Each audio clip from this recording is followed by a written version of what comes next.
Attack on Titan is not only one of the greatest anime shows of all time, but just one of the best TV shows ever made. Let's break down the remarkable anime Attack on Titan. Welcome back to Raiders of the Lost podcast, everyone. Anthony here, and we're joined by our amazing sound mixer, Jacob Kossler, who knows a lot more about anime than I do. How's it going, man? How's it going? Happy to have you here. So you watched Attack on Titan way before I did. I just binged the whole thing last 2 weeks, and I had been recommended it many times by a bunch of people. I finally was like, let me watch it, mostly thanks to Crystal. I was absolutely blown away. It lived up to all the hype. I mean, the IMDb rating is a 9.1, which is absurd. And I'm like, is this really that good? And I gotta say, I was really impressed with it. I was absolutely like jazzed and juiced every episode. So well written. The characters are incredible. Action sequences, the lore, the world building, the mythos. Everything about it was just phenomenal, and I gotta say, it absolutely lived up to the hype. When did you start watching it? I watched it when it started airing. So I remember back in 2015, when the first episode came out, and it made waves online. And so I'm such a big anime fan. I'm constantly like every season I'm watching new series, and I heard about this. Everyone's like, this is gonna be. Because the manga was already like decently ahead at that point. I think they were probably at around where season 3 was at, or like the very end of season 2, and so which is also why they took so long, because they also had so much content. Everyone's like, this is going to be one of the greatest shows of all time. Get on board now, because the opening episode is incredible. It's one of the best opening episodes I've seen for a show. Period. It like hooks everyone in. So first episode came out, I saw that, and I'm like, yeah, I'm on board. So was the manga being written at the same time as the show was coming out? Kind of like the Harry Potter series? That's typically how most anime are adapted. Most anime come from a manga series, and some are completed. It kind of just depends on the viewership that they have prior to that getting made, because typically anime isn't that profitable in terms of just like making a television series and then releasing it. They use that to sell the manga volumes and to sell merchandise. That makes so sense. Anime is just purely more marketing for the more profitable products. And I can't believe that you had to wait, and as well as everybody else who watched it in real time, you had to wait so long for the series to finally conclude, because it started in 2013 in Japan, or 2015, and then it ended last year in 2023, and it being only 4 seasons. Like, I did that with Game of Thrones, but they came out with a new season every year. So there's always something new to watch every year. I can only imagine how hard it was to wait, especially because the show does a great job of hanging cliffhangers, not just after every episode, but major ones at the end of every season. I was spoiled where I was able to just go to the next episode, start season 3, start season 4, and then also the 2 finale episodes, which were spaced a year apart for its release. So I can only imagine, especially with the way season 4 ended into the penultimate leading up to the first finale episode, I can only imagine how insane it was to have to wait that time period before finally seeing the story wrap up. Yeah, so something weird is that is not like a super commonplace thing in the realm of anime. They, for a long time, the industry has kind of just evolved. Attack on Titan was like the first show to really just like say, we're gonna take a break. We'll release the next season when we do it. A lot more shows are doing that now. Actually, that's become a much more standard practice. But this was the first show to really try to do that, and so they really only release it when they decided it was ready for the final version. So they be out there. They do the opposite of Disney Plus. Let's take our time, get it right, make sure it looks great and the story is perfect, and then we can release it. Yeah, this is like a really recent trend. Like, Attack on Titan was probably the first mainstream show to do this, where they intentionally go years between seasons because they are like meticulously working on this.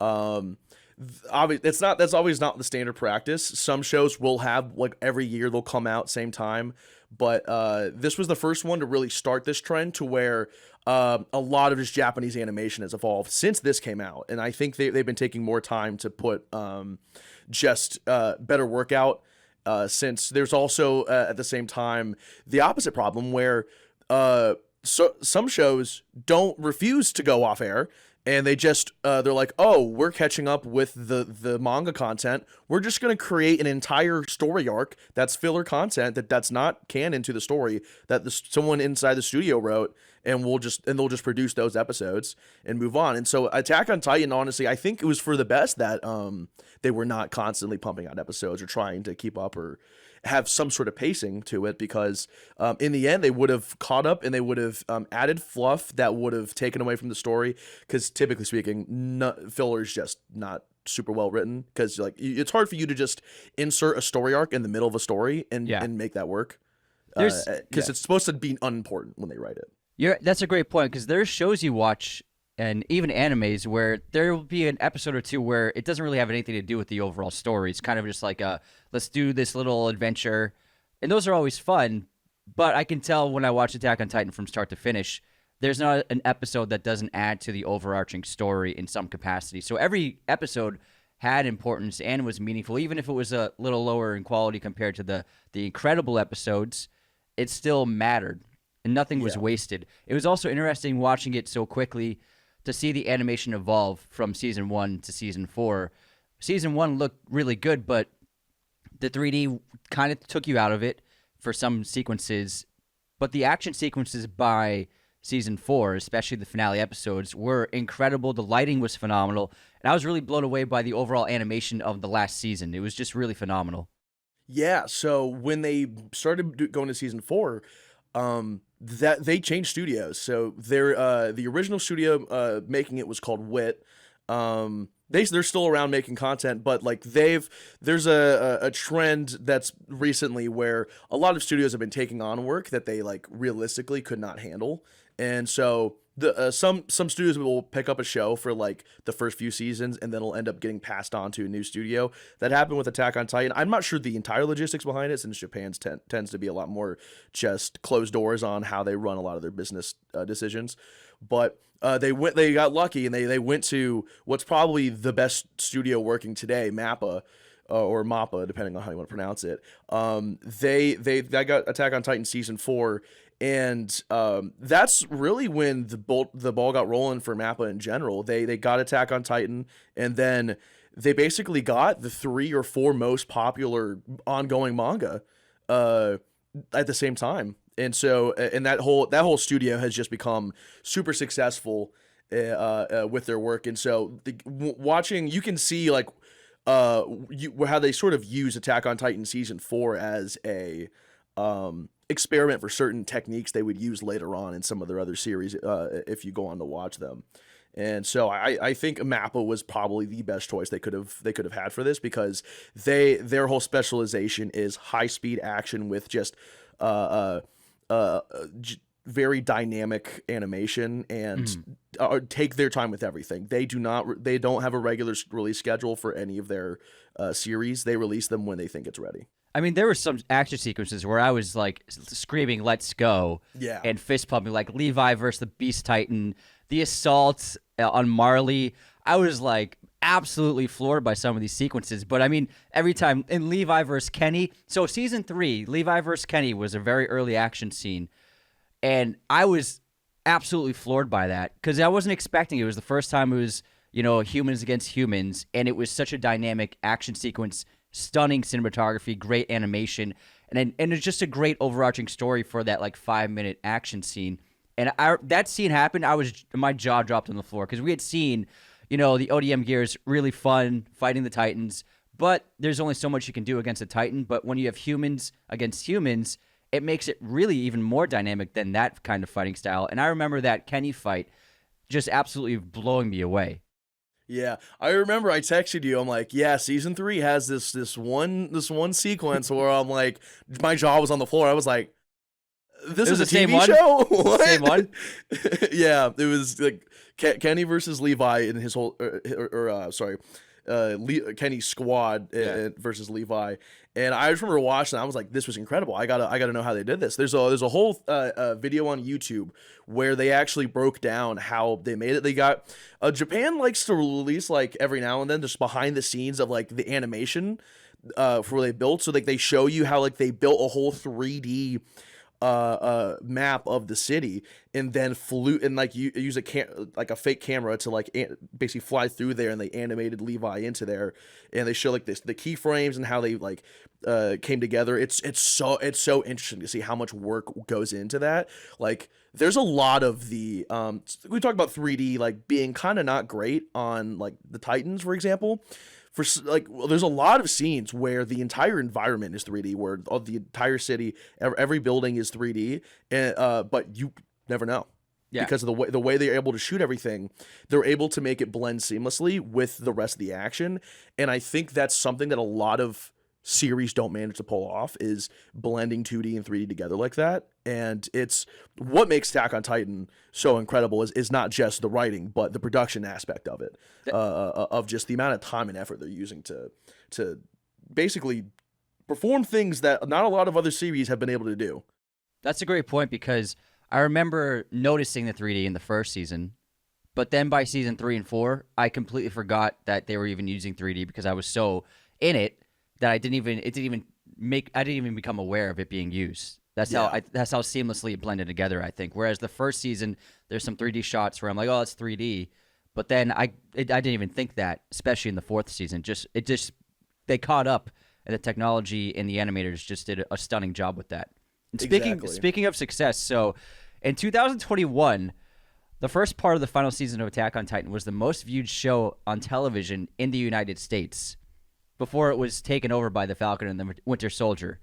So that's how successful this show is, even abroad in the United States. It also broke the Guinness World Record for the most in-demand anime TV show of all time. It's the 50 most followed TV series ever, currently at number 47 of all time, making it one of only a few non-American titles and the only Japanese title on the entire list of the 50 most followed TV shows.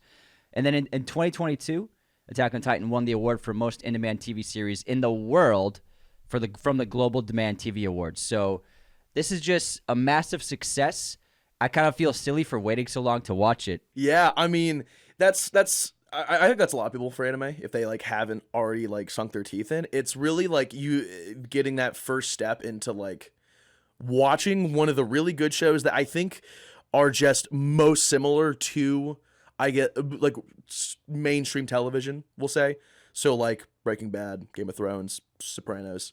I think Attack on Titan is probably one of the closest in terms of storytelling, writing, and just I think like dialogue writing specifically, because I think that this show, the shows I've seen that have taken off the most outside of Japan have been essentially the ones that are the least similar to like standard Japanese like culture and writing. So like the you don't need to know Japanese culture to like watch Attack on Titan and understand what's going on. It's not based in Japanese culture or anything like that, what like a lot of anime would be, when like a lot of people wouldn't understand certain things that are like customs or just certain like quirks of just Japanese culture and interactions. So there's like a lot of just writing that I think that kind of is a hurdle for a lot of people to get into anime, but Attack on Titan doesn't have any of those. And I think that's a major point of like what made it break through like that, is so anyone can watch it and they don't need any prior information about Japan to understand what's going on. Yeah. So do you think was this a show that really made anime mainstream in America? Oh, absolutely. I think that it like anime was slowly chipping away at it, but Attack on Titan was like, I think this is like the last show that we'll have that's gonna be like, I guess not. It's the second. I'm trying to find the right word. This it's knowing how anime is moving as an industry. I feel like this is the like the precipice or the last show that's going to come out before anime really breaks out into like fully mainstream, like it's just a normal thing that people watch. Because I knew Attack on Titan was going to be one of those shows to where like if this is going to be what makes this mainstream. When I watched season 1, I was like, yeah, this is going to be huge. Yeah, because I remember when I was a kid, I grew up watching Pokemon and Dragon Ball Z, but it kind of stopped after Dragon Ball Z, and I never continued watching any anime. And then it wasn't until last year, per your request, I finally watched Avatar: The Last Airbender and adored it. And then now after this, but I can understand, I can see why it's becoming so culturally significant in America. But really, like something happened to me in person where I saw how big it was becoming. So I went to a Newberry Comics in Boston, and I hadn't been to a Newberry Comics since I was like in my early 20s, maybe even earlier. And I remember Newberry Comics was a place for music and posters and band T-shirts, and that's pretty much it. And so I walked into this Newberry Comics in Boston, and half the store was anime. And I was like, okay, this is really getting huge here. I didn't even realize that. Yeah, it's I kind of realized how big it was getting not that long ago, honestly. It was an anime film came out that was um a sequel, or I guess a continuation of the series that was going on. They decided that the shorter arcs of the series they were just going to make into films and then continue. So you have to alternate between the TV series and the movies, which I mean, if someone's like watching them and not like as they're being released, they're gonna be so confused about that. But still, even though this movie was just like the bridge between seasons 1 and 2, it broke so many records. It is now the highest grossing film in the history of Japan. So it overtook Spirited Away, which were already like the top grossing movies in Japan are anime. And now in the US, it's just they're breaking records upon records. It like earns like almost 100 million in the US, if not more than that. And then that's like just off the English dubbed release. And I think with the Japanese version, I think they had something like 600 million Wow. in like box office revenue or something like that. That's unbelievable. Where I was like, holy crap, that's incredible. Like Miyazaki films didn't do that back in the day. Like I think Spirited Away didn't have more than like 300. 200? Yeah, So 200. Yeah. something around that range. And so once I saw how much money these were making, were just new series who like haven't been around that long. Like even the mangas aren't that old. Are earning hundreds of millions at the box office. Like that's wild. kind of a sign. Like this is starting to become a pretty popular thing. Mm-hmm. And I think that what makes Attack so special is it really is the storytelling. They do an incredible job of weaving together so many themes, themes about history, themes about life, themes about the darkness of humanity, while also capturing themes about the great things about life. But on top of that, what makes a great story is if you don't know how it's going to end from the start. So sometimes you watch a movie, you're like, I know how this is going to end. You watch a TV show and you're like, nothing really surprises you. With Attack on Titan, I just found myself surprised and shocked time and time again. And it allows you to let the story unfold, where you're like, you just let the story take you over, and you're like, I'm just going to watch this. I'm not going to even try to figure out what's going to happen. I know I've tried predicting a couple of things the first few episodes, and I was way off. And I'm like, I'm just going to let this happen. And that really is a testament to the storytelling, where it also doesn't make the choices you want to make. You know, if you told me from the first few episodes, or even the whole first season, that Eren Yeager would be the biggest threat to the world by the fourth season, I would have been like, that's ridiculous. The guy, all he wants to do is fight for people fight for the weak people. And then it just takes these so many turns and directions where it's so unpredictable and so shocking that when I was watching it and binging it, every time an episode ended, I was like, next one, next one. There was one night where I watched 11 episodes straight. I just couldn't stop because as all these cliffhangers kept coming about, as all these new reveals kept coming about, I was just flabbergasted and just so addicted to figuring out what this story was end up going to be. And I was, for an ending, I think it was just a really smart way to end it. And it didn't take the route I wanted it to, or maybe the route that you traditionally might expect a story like this to take out, especially with the archetypes they set up. Yeah. And this flawed hero, and having your hero turn into essentially the villain, the biggest villain humanity has ever faced, was just so brilliant and unexpected. Yeah, it's funny you bring that up, because I was when I was rewatching season 4, I came to a realization, I guess. So you wouldn't know this series. There's a series, another anime called Code Geass. It was really popular when it came out, although it like obviously hasn't broke, isn't super mainstream, but it was still really popular. Um, Rewatching season 4, I was like, huh, this is weirdly similar to Code Geass at like in a lot of the like the beats and like in their core. I could see use a lot of inspiration there, and I like to see like Attack on Titan took a little bit of a different turn to I guess that whole uh, uh, idea of like this political drama that it develops because it's the first 3 seasons are very different from what the final season is. Yes, It's the first 3 seasons are like suspense, horror, drama, but action. the action. But the last one is the horror aspect is pretty much gone, and it's we're now numb to what the Titans were, and now we have a huge political drama that's unfolding that like really takes your characters in areas you didn't expect, and I think it's so interesting how it's pulled influences from these other series and managed to make it its own thing.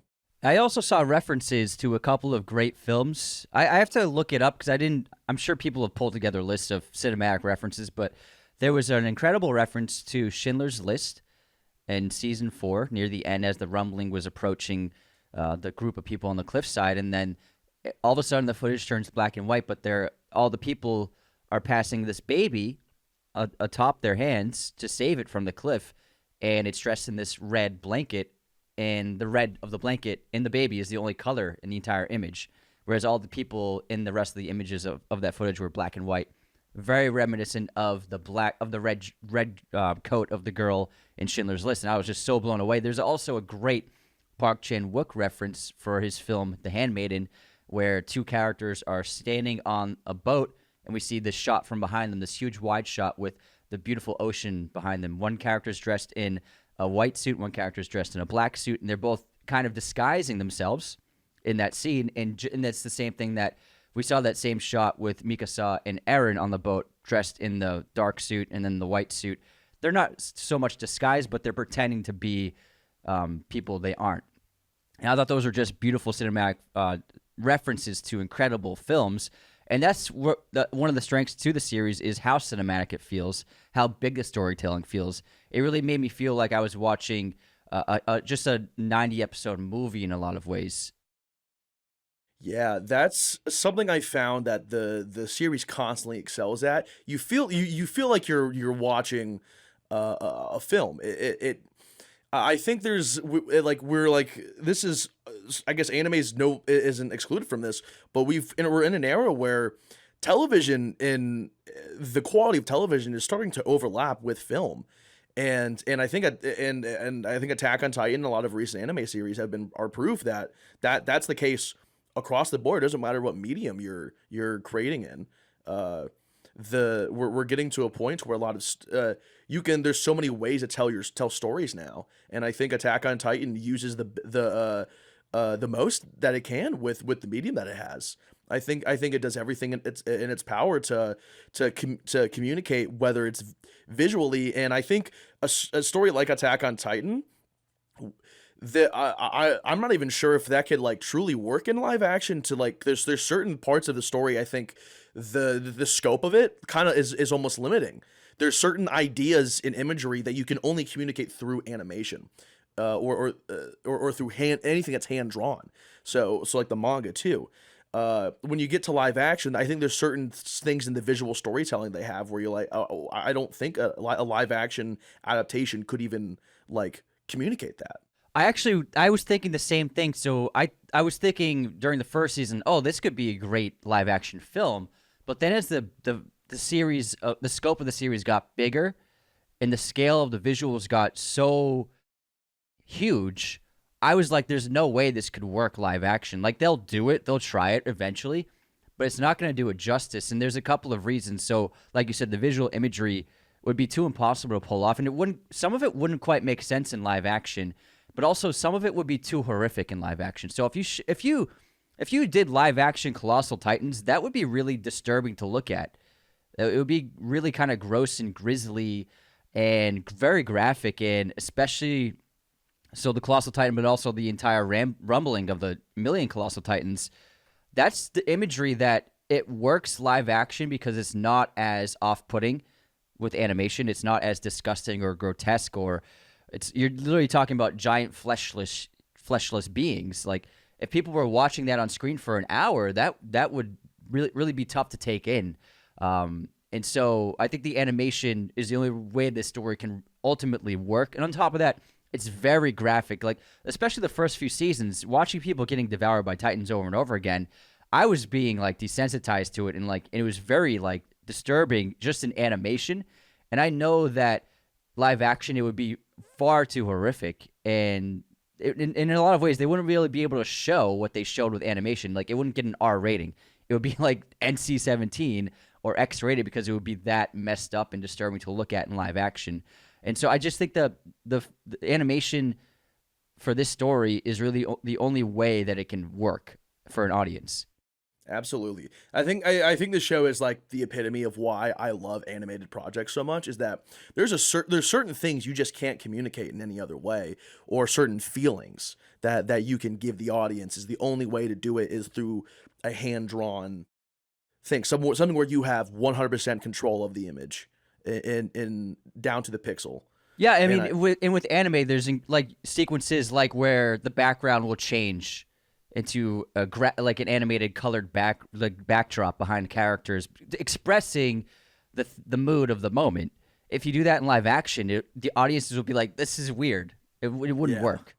There's already a suspension of disbelief when you go into it. So anything it does, you're already in for it. You're like, yeah, let's go. I mean, I knew this was going to be different when I went into it. So I'm open to whatever they decide to do to tell this story. And also, like, the ODM gear is like it works for the anime, but if you try to logistically film that, it would be really difficult because they spend a lot of time just like flying straight. Those movies would be just pure CGI the whole time. Yeah. So like, I think Disney is the only company that can afford to even make a proper adaptation of this. Like, it's this series would be so expensive to make movies about. Dude, just the ODM fighting sequences would be $100 million for one sequence like that. Like and especially just to afford CGI for the Titans. Like, how do you even film that? I saw like a fan film live action version of it. It didn't work at all. Like, I watched a couple of clips and it looked terrible. There's a Japanese live action that they did, and it wasn't that bad. But like, it obviously you can still tell it's not like a full budget film or adaptation. But I think that's like every anime adaptation. You look at it, you're like, oh, I mean, usually in Japan, it usually ends up being not bad, and then in the US, you're like, ugh. It might have been what I saw because the Titans were just like, they were just people who were just big, and they didn't have like that strangeness to them, and that the weird looks to them, and the deformed features. All the Titans should be sitting in the uncanny valley where you physically feel uncomfortable looking at them. Yeah, because most notably, like the smiling Titan, the Titan that eats Erin's mom, and we end up learning his dad's ex, which is crazy. Like, that smiling Titan, I thought it was like they could have done that for all the Titans, but I think that it was smart to like show only a couple of them with that grotesque smile, because that Titan just made my skin crawl, and it was that frozen smile, and it just seemed like pure evil. Ultimately, we learned that it wasn't, but it was just like that smiling Titan. You're like, is uncanny valley in a way that it was just like, it irked me and made my stomach turn when I saw it. Yeah, exactly. Like every Titan should make your skin crawl a little bit. Mm-hmm. And I love the ones that just like run like crazy. Oh yeah, the abnormals. The abnormals just like are just limbs are optional for movement. Yeah, the designs they come up with are just incredible. And in season 4 they revealed that none of the Titan shifters like look the same across their Titans. So when a specific Titan gets passed down, so like the attack Titan between Grisha and Eren looks not that much like his dad. Just kind of looked like a hairy dude with like some chest hair, but Eren's like a lot more just shredded. He probably looks the most normal of all the Titan forms. Yeah. Uh, I think they did it on purpose. yeah, I think that I think there was some level of just intention with that, um, which I is pretty interesting. But yeah, you see that when you like go look at Falco when he gets the Jaw Titan, he becomes a bird. Yeah. And then and if you and they start showing the previous iterations at the like in the finale, you see like all these different versions of those Titans and the way they took shape. I think it's so interesting the way that they can portray the exact same Titan but find unique ways to design them that are I think reflective of their user.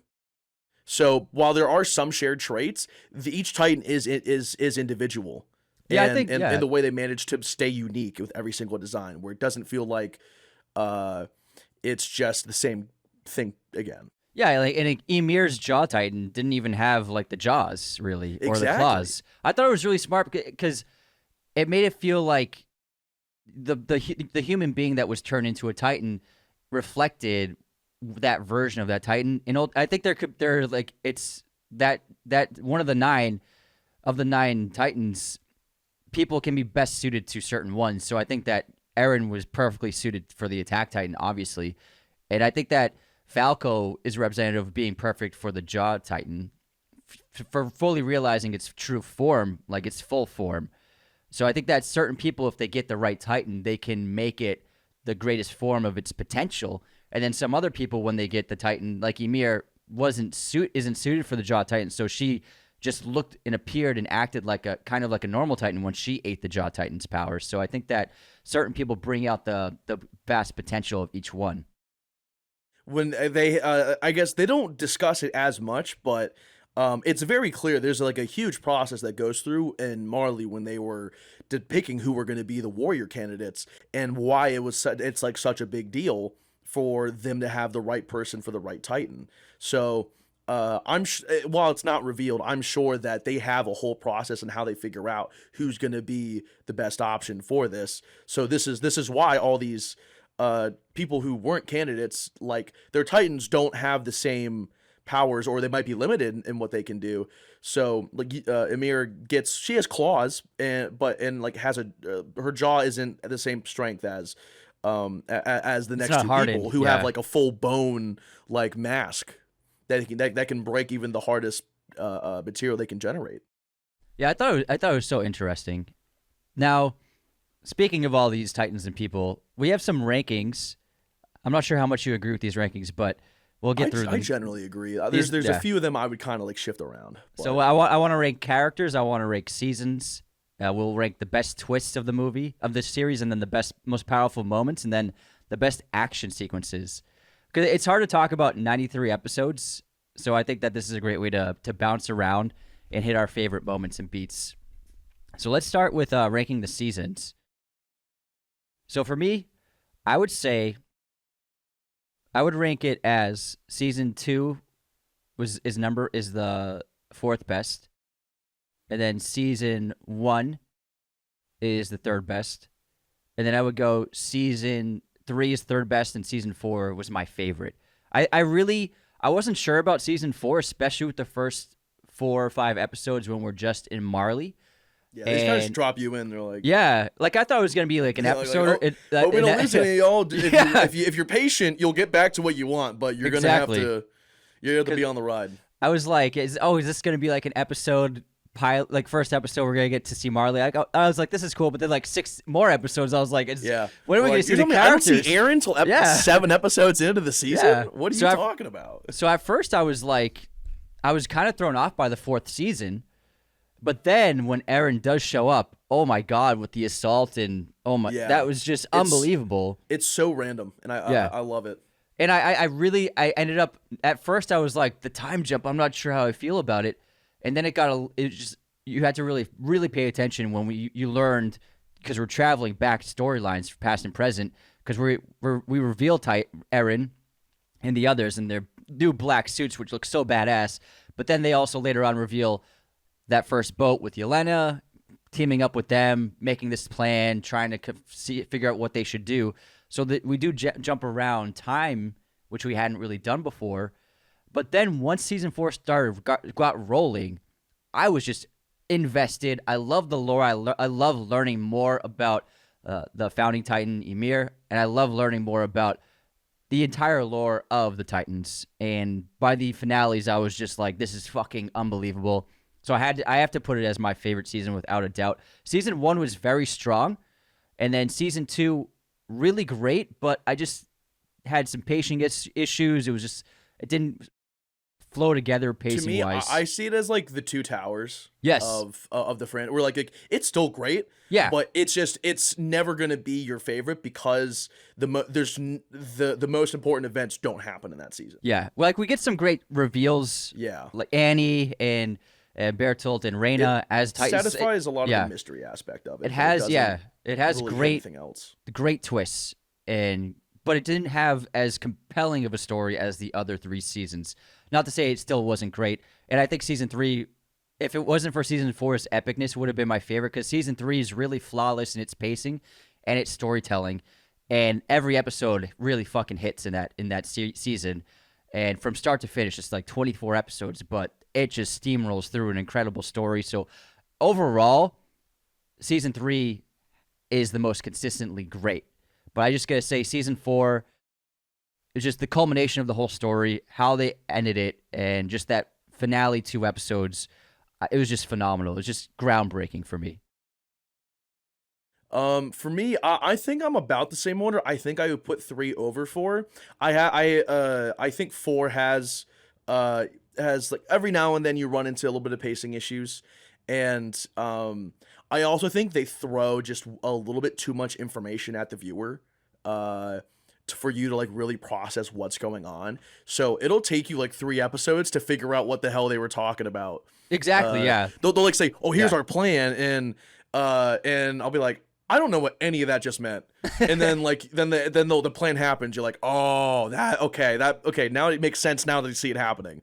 But it definitely has like a whole thing where the dialogue just kind of is hard to parse what they're talking about. It got a little convoluted, and Yeah. like I said, like just bouncing around the time periods as well. It's just like you really have to pay attention to that 4th season.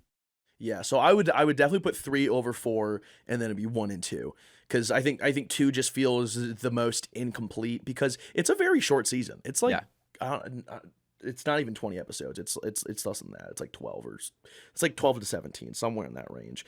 This is like one of the shows that just doesn't follow your standard 12 or 24 episode season order. So they kind of just do what they want. But yeah, I would say that season 4 has a few flaws. I think I'm more critical of season 4 than most people, just because I was so invested, and I feel like there's like certain just like analogies or like parallels they try and make to real life where like so one of the big ones were like I stepped back a little bit from the series in terms of like how well I thought it was written, was the idea of who the Eldians were, where they're they're persecuted and genocided. Yeah. Making parallels to like a lot of the genocides that occurred in real life, and then there's like, but it's also kind of their fault. So. And I'm like, hold up, wait a minute. You want me? Which I know, like in the greater scheme of things, it's a really interesting story. But like in the moment when I was watching it, I was like pulled back a little bit. I was like, hold up. I completely agree. I felt the same way a little bit as well. If you want me to like side, like for example with the Jaegerists, if you want me to like really like see their perspective on things, because I feel like there was some intention to like have the viewers be conflicted on where they stand in the conflict, but I feel like that was never successfully delivered. That was like the one thing about season 4 I think is the my one like real criticism is that it feels like it didn't deliver on just making the me feel as conflicted as I wanted me to be. That's probably because they made the Jaegerists really just completely brutal. Yeah. And becoming just as horrible as the forces of Marley, especially with Flock in command, and Flock just relishing the power he was taking. Can't stand that dude. Fuck Flock, man. He's the worst. He's the like worst. I like every scene he was in. I'm like, oh my god, can we move on from this dude? When he died, I was so happy. I was like, fuck that guy. And I'm like, I'm so glad that his death was just like, okay, it's done. Let's go. I'm glad he suffered. I'm glad he didn't get anything like significant. I'm glad they were just like, yeah, he's dead. Let's go. Yeah. I'm glad he knew he was dying, so he could just feel the fear. Yeah. that was like one of the few times where I'm like, let's go. I was so glad. I was like, one of the few times I'm glad a character died. I was like, I'm so sick of him. Get him out of here. But I see what you mean, because the Eldians, it's not like, so the fourth season, I saw there's so many parallels to both Nazism and then also the Soviet Union. Yeah. And especially the Russian gulags, which essentially were how the Marlians were treating the Eldians, like Russian gulags. And there's also, because what's another great parallel to that is Zeke. So Zeke as a kid, his father's like conditioning him to free their people. This is your mission. And he turns his parents in.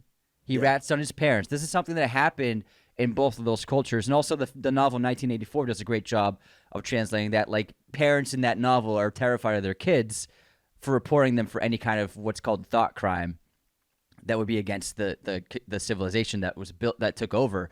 And so I thought that was a brilliant parallel to both the Soviet Union and Germany for those periods of how even the kids turn against their parents. That's how difficult it was for anyone to even trust each other. Exactly. Like it's so interesting to see how like convoluted that conflict became, where there was so much infighting, where just the constant danger that everyone else felt from each other, it like locked the Eldians into an eternal conflict within themselves. If they couldn't even organize themselves, there's no way they were be able to organize themselves against Marley. So it's so interesting that Zeke saw that, like now having his full perspective and knowing what his thoughts are on this. He, even though he betrayed his parents, he did it because he believed he was saving Eldia and all the Eldians by enacting this plan. And I think it's so fascinating the ways that these characters all have the same goals, but are just, they separate. The ways they want to achieve them are so vastly different, and they refuse to try to come to an agreement on it, even though they all want the same thing. Yeah, it's interesting. Zeke's plan, at first I didn't like his plan of euthanization. I was like, that's like so extreme. Like, why would he, why? I was like, why? Like, I understand that he's like, we're a threat to the existence of humanity. Like, we should be wiped out, so we shouldn't be able to procreate anymore. I was like, man, I'm not fully behind that. But then after the rumbling, I was like, oh fuck, he was right. Yeah. Like, I can see his side. That's what's so great about the series is everyone is their own protagonist. And even though someone seems like a villain, like the first time we see Zeke, especially as the Beast Titan, you're like, this guy's just murdering people. He just took out Erwin and all of the scouts. Like, this guy's a monster. But then you learn this guy is trying to save the world. And at first I was like, the euthanization plan, I don't like it. But then after seeing how big of a risk the Eldians did pose the rest of the world of humanity, like they did pose a catastrophic annihilation. Like, when you saw the rumbling happen, you're like, I understand what Zeke was saying the whole time now. Like, I can understand it more clearly now. Once you saw a full power founding Titan, you're like, there's no way. Yeah. There's no way this power can exist in this world. And I that's the thing that's so interesting, that like, even as we're watching the final season, our opinions on the conflict aren't settled. You don't 100%. have a final opinion until you finish the series. And I think that's so interesting, where it's like, I think a lot of stories like to just like sit, like find, like get all the characters into where they need to be, and then just sort of say, okay, this is what's right, go do that. And like, even at the end, like I'm like still not on board with like even what the protagonist our plan is. It's one of those series where like it's kind of, there's no real way to win. which I think is their whole thing. Is it's the endless cycle of conflict and hatred. There's no real way to win. The best you can do is be free, and that's like what what they care about more than anything. There is no way for us to win, but we can at least be free till the end. And I think that's such an interesting thing that they like are like basically basing the entire foundation of this story on is freedom. That death metal song, "Break Free." Oh yeah, rumbling. So it's I love this song. I've been singing it all day. It's on my Spotify playlist. It's like one of my favorite songs to put on in the gym. Where anime music knows how to get you going. It slaps, man.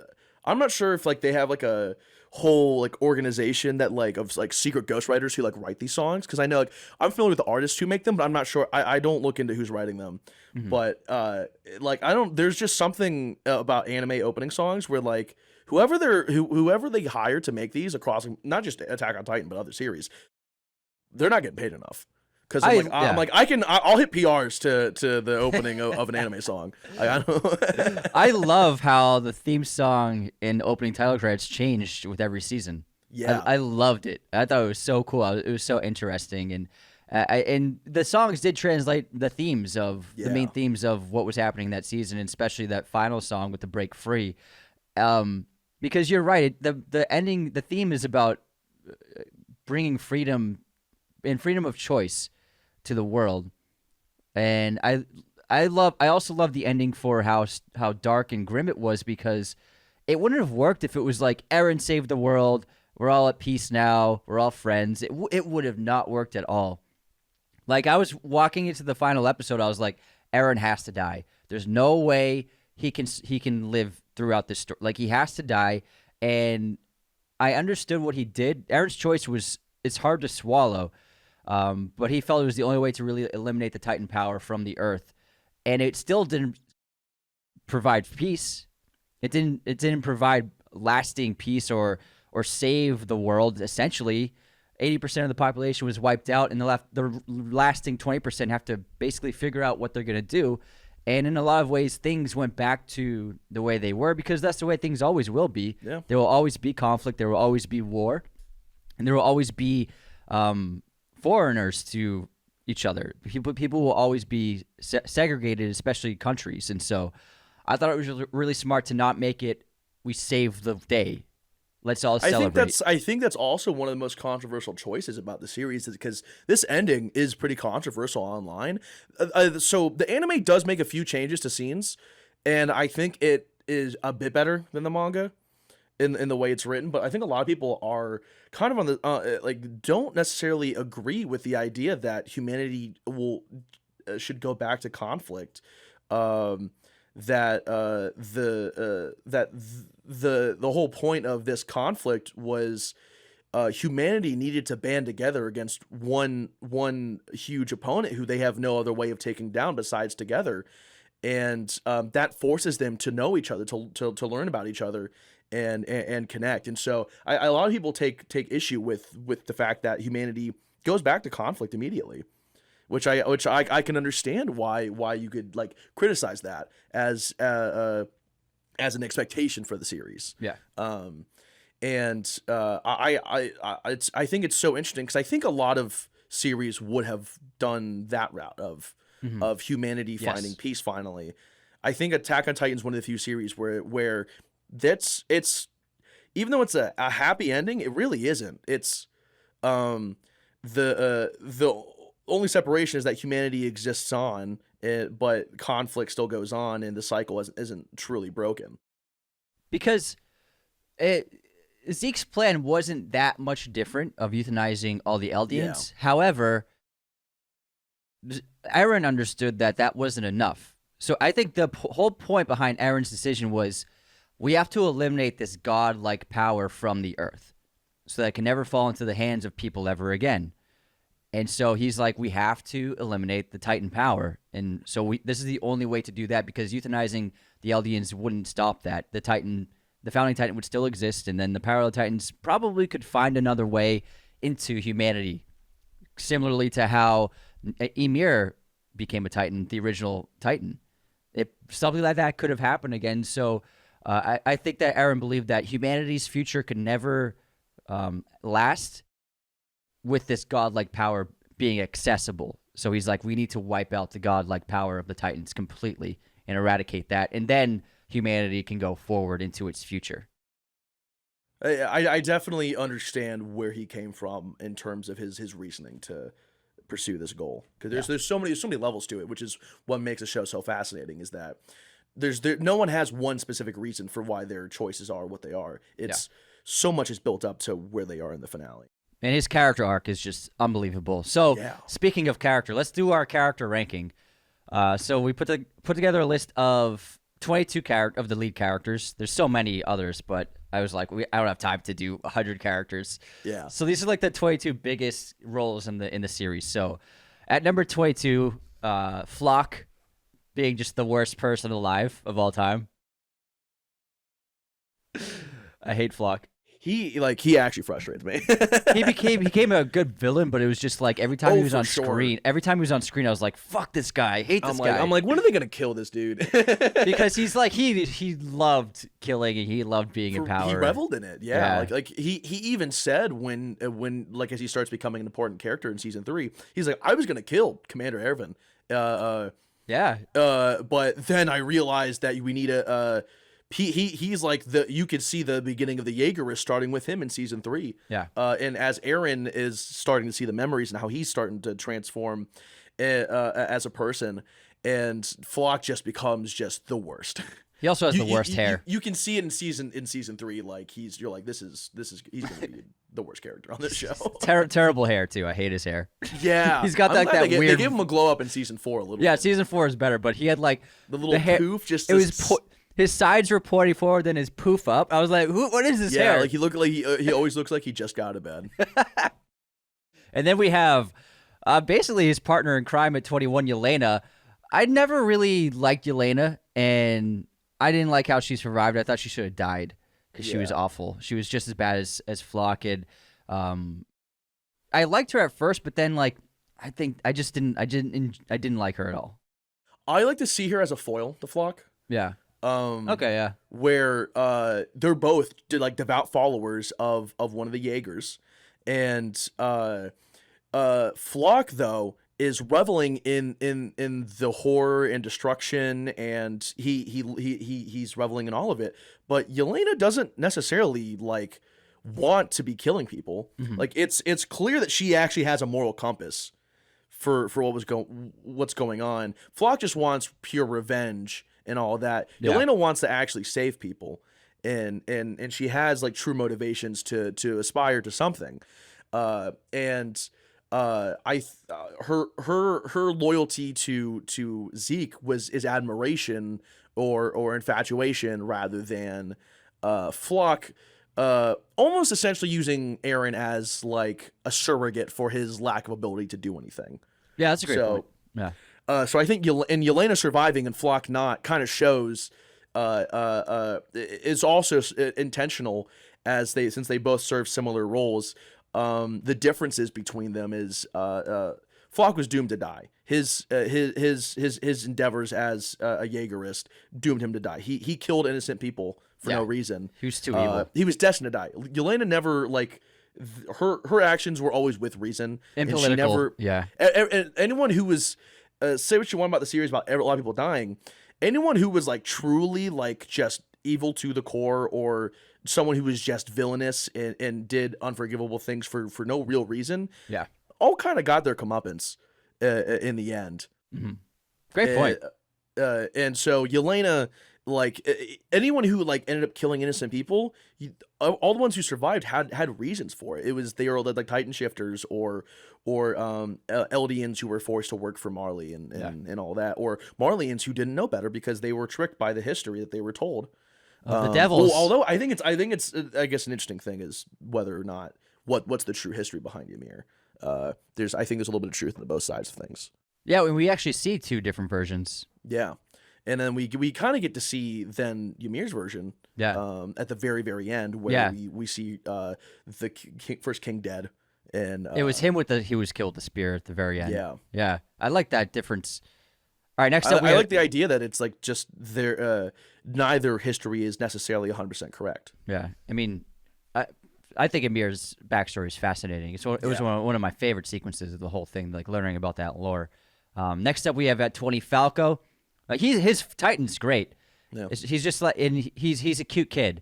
But I mean, he comes in late in the story, and you know we're already so invested in other characters for so long. He's a great character. He's always just trying to do what's the right thing in his eyes, and he does fully realize the full potential of the Titan that he takes in and consumes. He's a cute kid. Exactly. I think he's one of the first of the warrior candidates who actually like kind of see, but like prior to getting a Titan, he's one of the first ones to ever actually see what is actually going on. Yeah. He was the first person to really connect with Eldians, and not just see them as devils. And I really like his character, but yeah, he is. I think he's just a little bit less interesting than the other characters. Yeah. And isn't necessarily like a bad written character. There's 40 interesting characters, you know. Yeah. It's hard, it's a hard ranking. Next up, Gene. Gene's great. He's just like there. Yeah, I love him. I think I like him more as the series goes on. Like Yeah. I think that's his whole thing is that he's supposed to be unlikable at first, and then he's the guy who redeems himself in the end. He truly like becomes like a real hero in that by the end of the series. He also has the best haircut with the undercut in the first couple seasons. But I did like his arc where he was someone when the Admiral was talking to them all on the wall and convincing them to fight from their own free will, not ordering them to fight. And at first he was like, I want to be military police. I don't want to fight. I don't want to die. But then he decided, like, he made the right choice to be like, I'm going to be a fighter. I'm going to be a warrior. I'm not going to be a coward and run away. And that's where the character turned for the better, for sure. Exactly. I think season 3 he has that final moment at the end, near the end of that season. Or I guess would be the middle. Season 3 is such an when I think about it, like in timeline wise, I'm like, it feels like it's like the end of one season and the beginning of another, like tagged together, but it still works as like one whole plot thread. I think it's just the way that it's like laid out. But yeah, like in season 3 after they basically acquire the Colossal Titan. I think that's kind of where you see the last bit of like the old version of him exist. I think he even has a flashback to his original hesitance for a moment there. Yeah, I think he does. And so it's like that moment onwards, he's a completely like I think he's like finalized his transformation into like a true member of the Scout Regiment. 100%. And next up at 18, we have Gabi. Gabi's great. She's I look at her as so similar to Eren, that unwavering commitment to fighting, and she has a fury and a rage inside of her. She's a fun character. She really feels like a foil to Eren. She's what Eren could have been. She connected with the other people, and even despite how much she thought she hated them, she still like at the end like learned to understand what Eren couldn't. And she sniped his head off. Yeah, that was crazy. That was such a watching that episode. I was like, aired, I was like.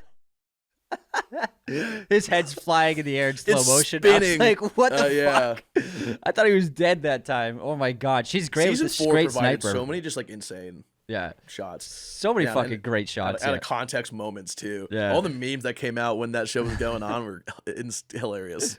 It's so funny. But she's great. I found her a little annoying in the first Marley sequences. Just a little, like how Eren was annoying in the first season sometimes. Absolutely. Just being overly dramatic. Yeah. Just screaming every line. Yeah. She's like, if she's like, I'm going to kill someone, it's like every other line. Yeah, legit. But I look at her as a counterpart to Eren, absolutely. And then we have next up 17, Peak. Peak's great. Just, not nearly as much screen time as pretty much anyone else, but she's a great, useful tool, very helpful, especially in the final confrontations. What I like about her Titan is the endurance, how she's able to turn into the Titan over and over and over again, unlike anyone else, which comes in handy. But she's great. She's really useful in combat with the armor on top of her, and I love how they throw the huge caliber guns on top of her. Like those rounds, this like a foot wide round in diameter rounds, like taking out Titans. I thought that was really great, and I love how they showed how the advancement of technology and warfare in the military was just about to become more powerful than Titans, and Titans were going to be basically useless compared to the technology. Yeah, I think I found her character to be really interesting just because of she's one of those characters. She was so quiet, you didn't really know what her thoughts were on it. Yeah, and I think I like that. I like the mystery round of her character where like she doesn't seem like she has ill intentions. She just looks like she's doing what she thinks is right. And I think weirdly enough, she might, even though she's like arguably has the weirdest Titan. And like it even affects her in her like regular life. Yeah, where walking on her hands. She's like, oh, hi, Pac. Like I think she's like arguably one of the most normal people in the show. Like where, like she doesn't like she's like the least immoral, archetypal. Yeah. And I just always thought she was really interesting. Because whenever she was on screen, I'm like, I don't know what's gonna happen here because she's just such a mystery of a character. Yeah. Since they don't like, I guess, publicize her thoughts like they do with other characters. Yeah, she wasn't given as much attention in the story as many others, but she was massively important in the action sequences. The whole setup with the cannons and turrets on her back. Yeah, it's great. Well, I'm like, okay, that's pretty cool. That's badass. I can't deny that. That's pretty. And then next up at 16, Historia. Historia is a really great character. She does basically disappear by the 4th season, essentially. But her arc of becoming of us learning that she is royal blood and she's the rightful heir to the throne of Paradis, I thought it was a great setup. I thought it was a great story. Her history, no pun intended, was great. But I do think that I missed her in the 4th season. I absolutely missed her. I agree. That was like the 4th season's was doing so much that like she's one of the characters who got left by the wayside. Yeah. Also, but at the same time, if they included her, they would need more episodes. Yeah. Because they were already stretched like out so much.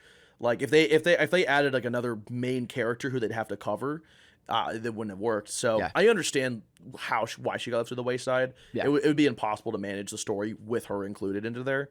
100%. Like I feel like she should have been involved. Like she's still one of the top scout members. Like she can fight. Yeah, and it was great that she killed her dad in front of the other people. Like she proved herself, and it was important for people to be like, oh, like, we can follow this. Any question about her loyalty or who she was done then and there. Yeah. And that entire sequence in that crystal cave under the chapel, I love that sequence in her decision not to kill Eren and to basically end this cycle of power that the Rice family had been overseeing for decades upon decades. And I thought it was great for her to finally take a stand and be like, I'm ending this cycle once and for all. She's a very passive character for a lot of the story, but in season 3 and 4, she really like takes over. As a truly like strong figure who is like even with the whole agreement and like that they have about like she needs to get pregnant or whatever, she's like doing it of her own choice, chooses her own husband. Yeah. And so like for her, she was like, this isn't like me being forced to do anything. This is she has a choice, and I think that her character, despite being left out, I think they still did her justice by the way they wrote her. And she was actually vital for the audience understanding the power of eliminating memories, with her sister erasing her memories whenever she visited her, so that the audience can understand the power of the Founding Titan to be able to erase the memories or change them, modify the memories of people. So I thought she was vital to the plot in that regard. Next up, we have Bertolt, the first Colossal Titan that we saw. As a Colossal Titan, he's shocking, and it's one of the most exciting moments of the entire series is his appearance. And it was an unbelievable reveal when it was revealed that he was the Colossal as well as Rhina being the Armor Titan. But Bertolt, compared to Rhina, not as interesting. Still great, but like Rhina really stole the show out out of the 3 of those Titans with Annie involved, it was Rhino who was by far the most interesting and well-written character with more of a motivation and story than Bertolt. But Bertolt was still great. Yeah, I think Bertolt is such an interesting character because he's so subdued and timid for the majority of the series. Yeah. And I like it's at first, like obviously at first you think it's his personality, but it's almost like that was his way of keeping a barrier between him and the rest of the scouts and not forming those attachments, and why he's really the one character out of that of the group that infiltrated the wall that didn't last. Like he was since he dies. He's the one character who like didn't really express any like true not resentment, but remorse for what's happened. Like he said it, but like he's like one of the like you can tell like it like there was like a level of he doesn't have the same level of conflict about it as like Annie or Reiner had. And he's not as much even close as the Warrior, and he doesn't have the resolve of either Annie or Reiner. Reyna, you know what I mean? He didn't seem like he was like a born fighter. And sometimes I was like, why was he chosen as the Colossal in Marley? Because he wasn't like highly motivated as much as them to kill. Even though I think it's because despite him not having the motivation, he can have the apathy to do certain things that, because being the Colossal Titan, there's a certain level of weight to that, because your transformation is a nuke. Is a nuke. So like for you to understand that being the Colossal Titan comes with being the greatest weapon known to the world at that point. Mm-hmm. That's a great point. All right, next up. Yeah, and so I think that also has a weighing on his psyche that might not necessarily be explored. Yeah, and we see that heavily with Armin when he becomes the Colossal. All right, next up we have Sasha at 14, who is just a delight and a breath of fresh air with her comedy, her hijinks, and her adoration of food. And some of the funniest moments of the series are her trying to eat, like that steak sequence. It's meat. It was very funny. Like trying to eat the other guy's hand.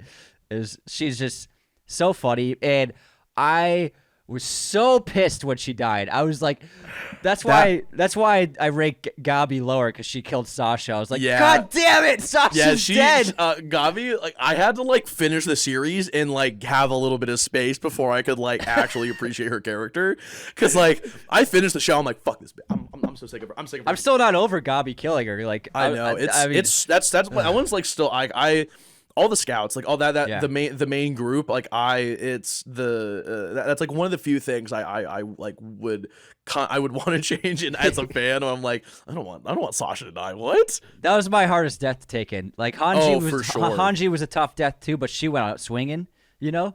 Whereas Sasha just took a bullet to the chest by surprise. Like, it was just so the way they also wrote just everything else around that is so interesting, because they say Connie and Sasha are twins. They're two halves of the same person. In the moment where Connie goes to tell everyone, he's only crying from one eye because his other half's gone. Man. So his tears only come from one eye. Wow, I didn't even notice that. And so like there's a lot of imagery, like the rest of the series, of like only half of him doing something. Speaking of Connie, he's here at number 13. Next up, he's just like ridiculous, because he'll try to say jokes and they're never funny at the most awkward times. Like when the houses are raining. I love Connie's character. He's like, it's eavesdropping, and like people. He really are dying. is just like that. He's just like the most. I think he genuinely is the most normal person who showed up to. Yeah. I think he's the most innocent too. Of the group. Yeah. He's the most relatable, and he doesn't do much in the first season aside from just being part of the gang, but I think that he gets a lot more screen time, and I ended up really loving him by the end. And when him and John were standing on that mountaintop and they're about to be turned into Titans from the gas, I was like, no! I know. I was so mad. I was like, I swear to God, if they kill Connie and John, I'm going to be so pissed. I was so happy when we found out that they turned back to people. I was like, thank God. I didn't want Connie and John to die. But I ended up loving Connie a lot by the end. He's great. And then at number 12 we have Annie, the female Titan, the first Titan that's revealed to us as being a member of Paradis, one of the early twists of the show. I think Annie was great. Something that does hold her back from being higher on this list is that she's basically imprisoned for half the show. I think it's over that. Yeah, I think it's like 3 seasons. So it's like she goes through season 1 and then doesn't show up again until halfway into 4. So it's like 2.5. Yeah. So it's I think it's like, so you could say the majority of the series basically. But her Titan's great, and the battles between her and Erwin, they have 2 fights are fantastic. Especially, I love the one in the forest they have. That battle is really epic. Oh yeah, that's so cool. Yeah, where he really starts to use the training he got from Reiner. And it was great where he recognized her fighting style, and that was one of the first major hints that it was Annie. But then also, I predicted it was Annie before her reveal because the Titan looked just like her. Just like her, yeah. And then also, I remembered the fighting scene that they had in training, and I put those 2 things together. I was like, I bet that's Annie, because also Eren turning into the Titan after he was devoured. When that Titan was revealed, I was like, that looks so much like Eren. It has to be. It has to be Eren because it is behaving in a different way. Because it was fighting, I was like, Eren, all he does is fight, so it's gonna be Eren. So those 2 Titan reveals weren't very big twists for me. So right after Annie, we have Hanji at 11. Hanji was like this evolution of like this maniacal, silly character, but also throughout the course of the series, we saw that she was a great leader and an incredible warrior as well. And so I thought she was one of the most interesting characters with all these different layers and personality traits. I loved Hanji. Yeah, I didn't know what to expect out of Hanji. She was one of those characters where, like, season 1, I was suspicious of her. I'm like, like, something's not right about her. How interested she was in the Titans. Yeah, like, she has, like, a really weird, interest in the Titans, and it's, like, almost sadistic, the way that she was, like, treating them, and, like, there's, like, a level of, like, insanity to it. And you realize that's just who she is as a person. She's just like a really just eclectic, just like obsessive person. And so Titans were her obsession. And as those got demystified, we got to see her kind of just become more of a normal person and become an actual like character and leader. Once that obsession satisfied, you got to see like the other facets of her and how she can be and operate as a leader. And she probably had the best death in the whole series, I would say. Just going out, taking out colossal Titans, going up in flames. I cried when she died. I got emotional. Yeah, and it cuts to the afterlife or oh my god, yes. And it's everyone's there waiting for her. I was like, oh.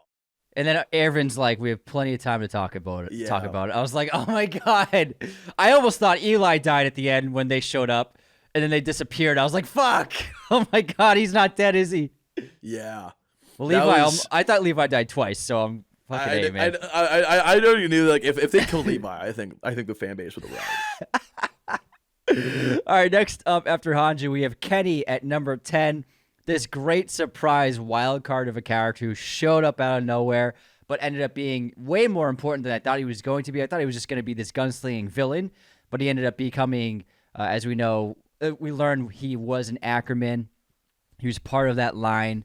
And then his connection to Mikasa, and also with Levi, raising Eli when he was being his nephew when he was a little malnourished little kid. And also, I was wondering why Levi was so short for so long, and then you learn about his backstory of being malnourished and underdeveloped because of his kid when he was a kid.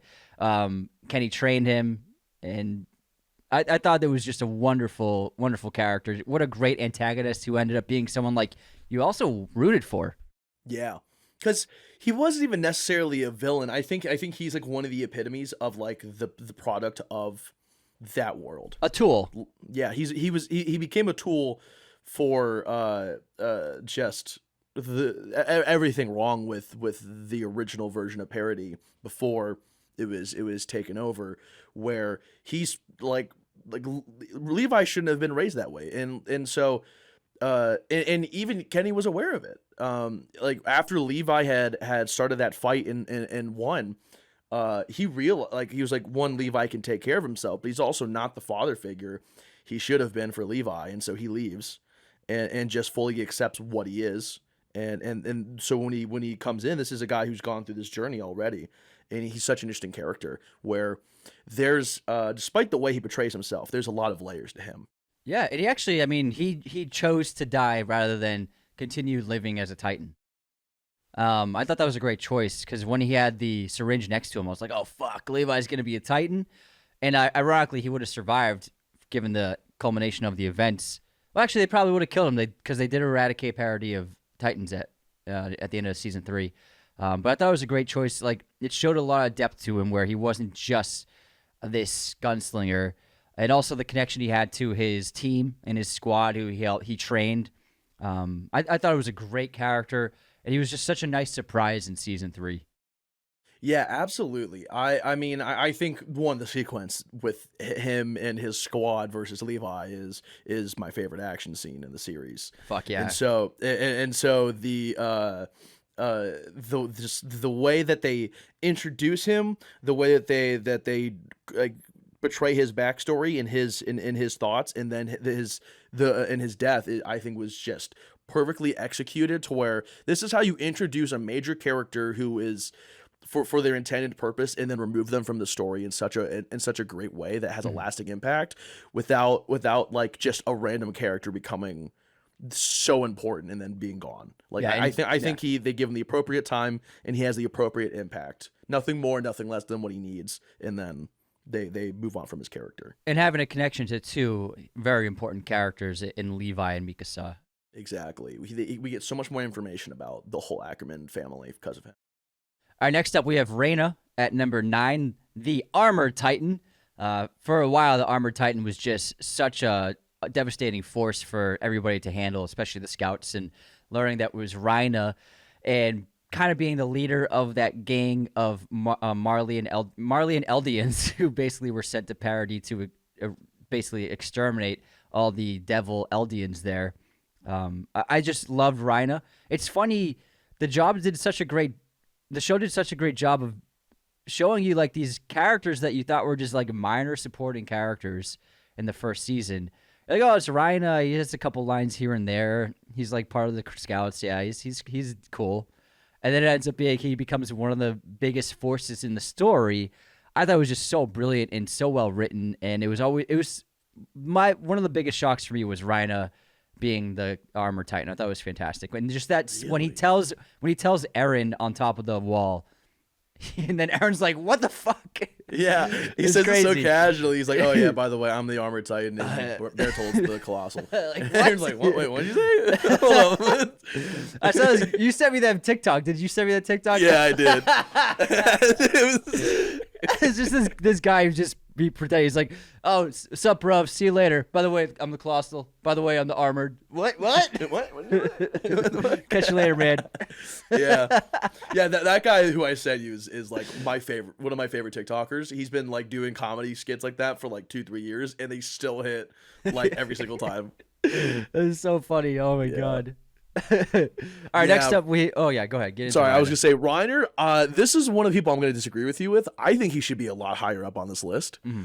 I love Reiner or Reina, depending on how you want to pronounce it, because I know the dub like tries to like stay true to the Japanese pronunciations, but I think he's just supposed to be Reiner. But either way, I think he's just such a fascinating character with his motivations, with the way he's written. I think behind Eren, in terms of like straight character writing, I think he's the most interesting character in the series. Yeah, and then you learn about it. Like I did love learning about his backstory. Yeah, how he was raised, and then Eddie, and Peak and Bertold being like this defense system for Marley against the Mid-East Alliance. Like that was a great action sequence, them versus the Mid-East Army at the beginning of season 4, like seeing how they were weapons of war.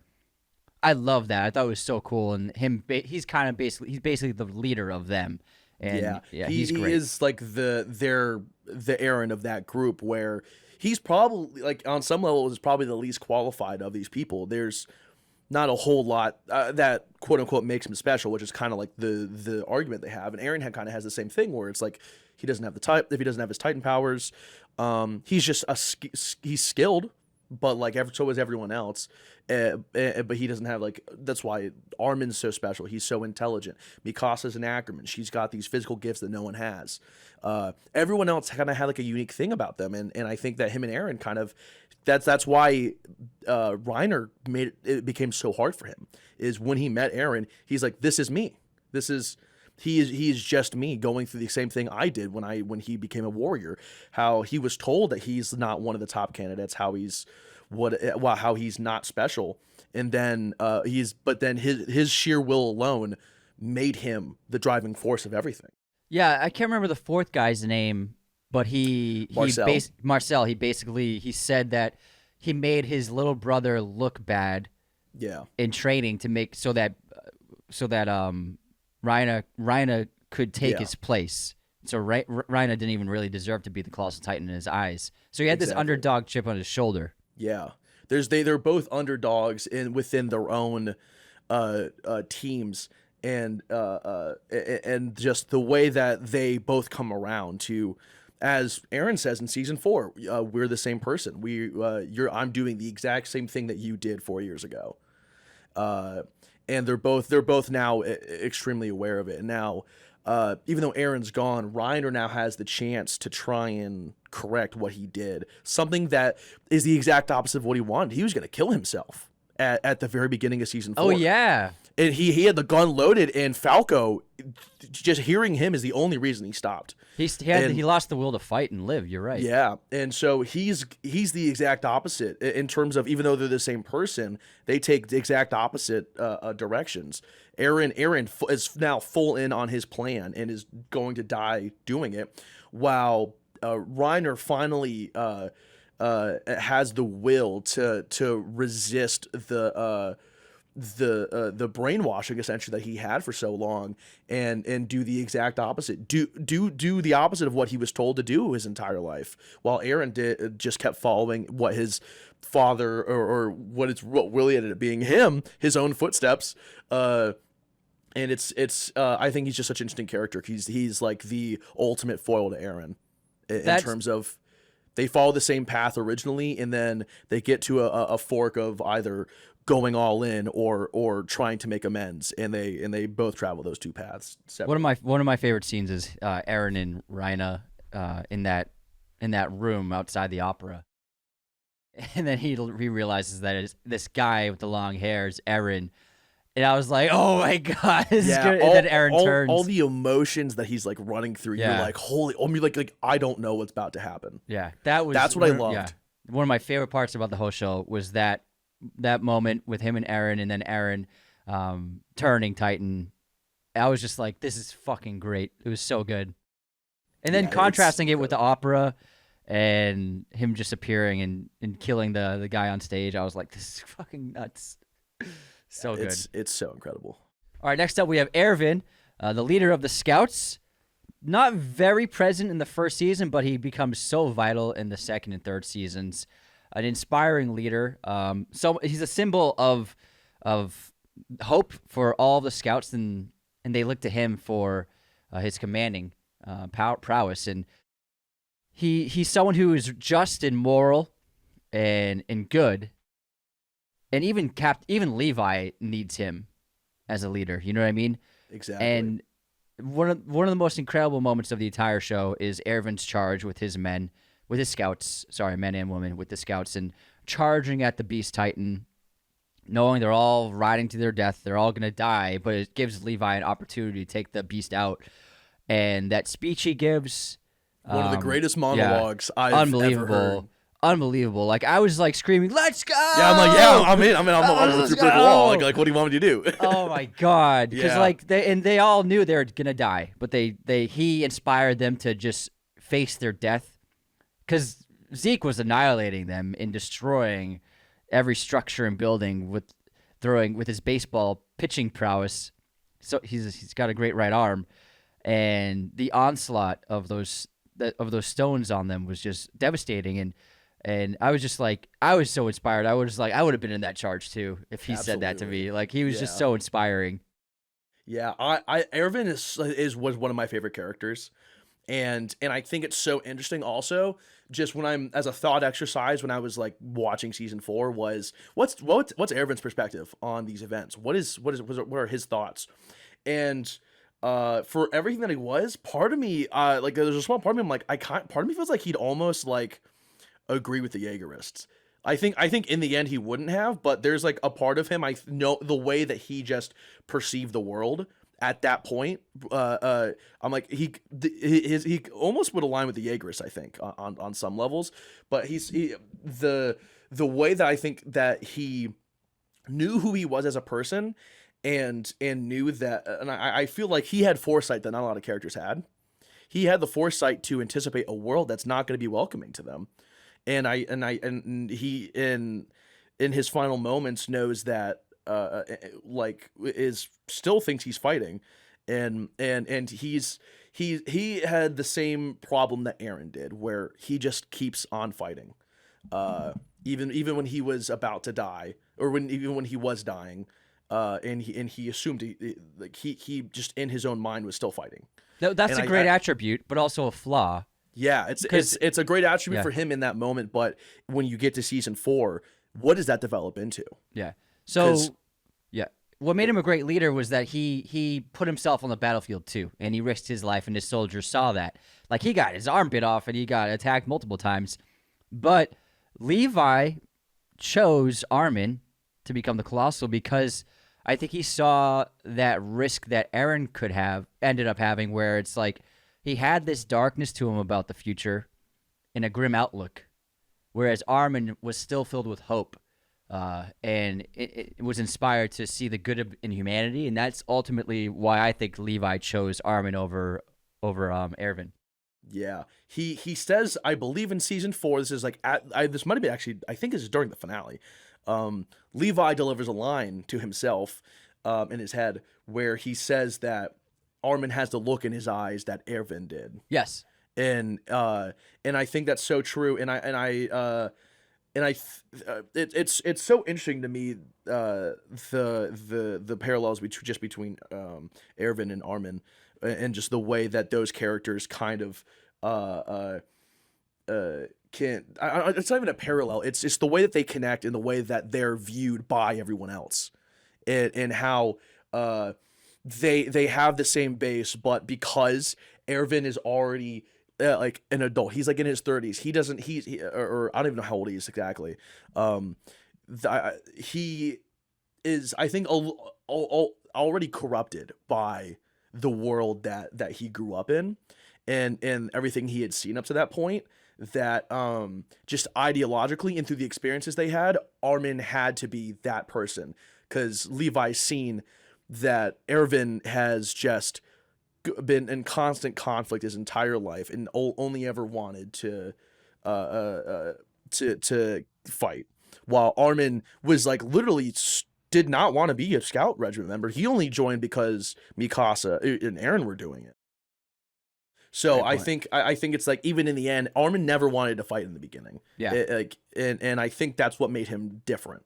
Levi saw that he had responsibility. Levi saw he had foresight, and he was unlike Erwin, does not want to sacrifice anyone else for the end goal. Yeah. He's only willing to sacrifice himself for it, and I think that's what made the difference was, while Erwin would sacrifice his men despite him being for the right cause and all that, Armin would never even consider it. Great point. And I think that's what makes him so different. I agree. All right, next up at number 7, we have Ymir, the founding Titan. There's so much mystery built up about her, and I ended up really adoring the backstory and her character arc, because she is a character defined by irony. She's a character. She was given the power of the founding Titan. She was a god on Earth, and yet she still remained loyal and obedient to a man. And we learn this because she loved him, and she spent 2,000 years in that the founding Titan realm. I'm not sure. I can't remember what you call it. Basically, just call the connections. Something like that. Yeah, something like that. The coordinate. Well, the coordinate is at the center. The center, yeah, yeah. So in that realm, the coordinate Yeah. is that center, and what Gotcha. actually I guess connects all the Eldians. And I found it so fascinating that because she was basically almost she wasn't born to slavery, but she lived most of her life as a slave to the Eldians.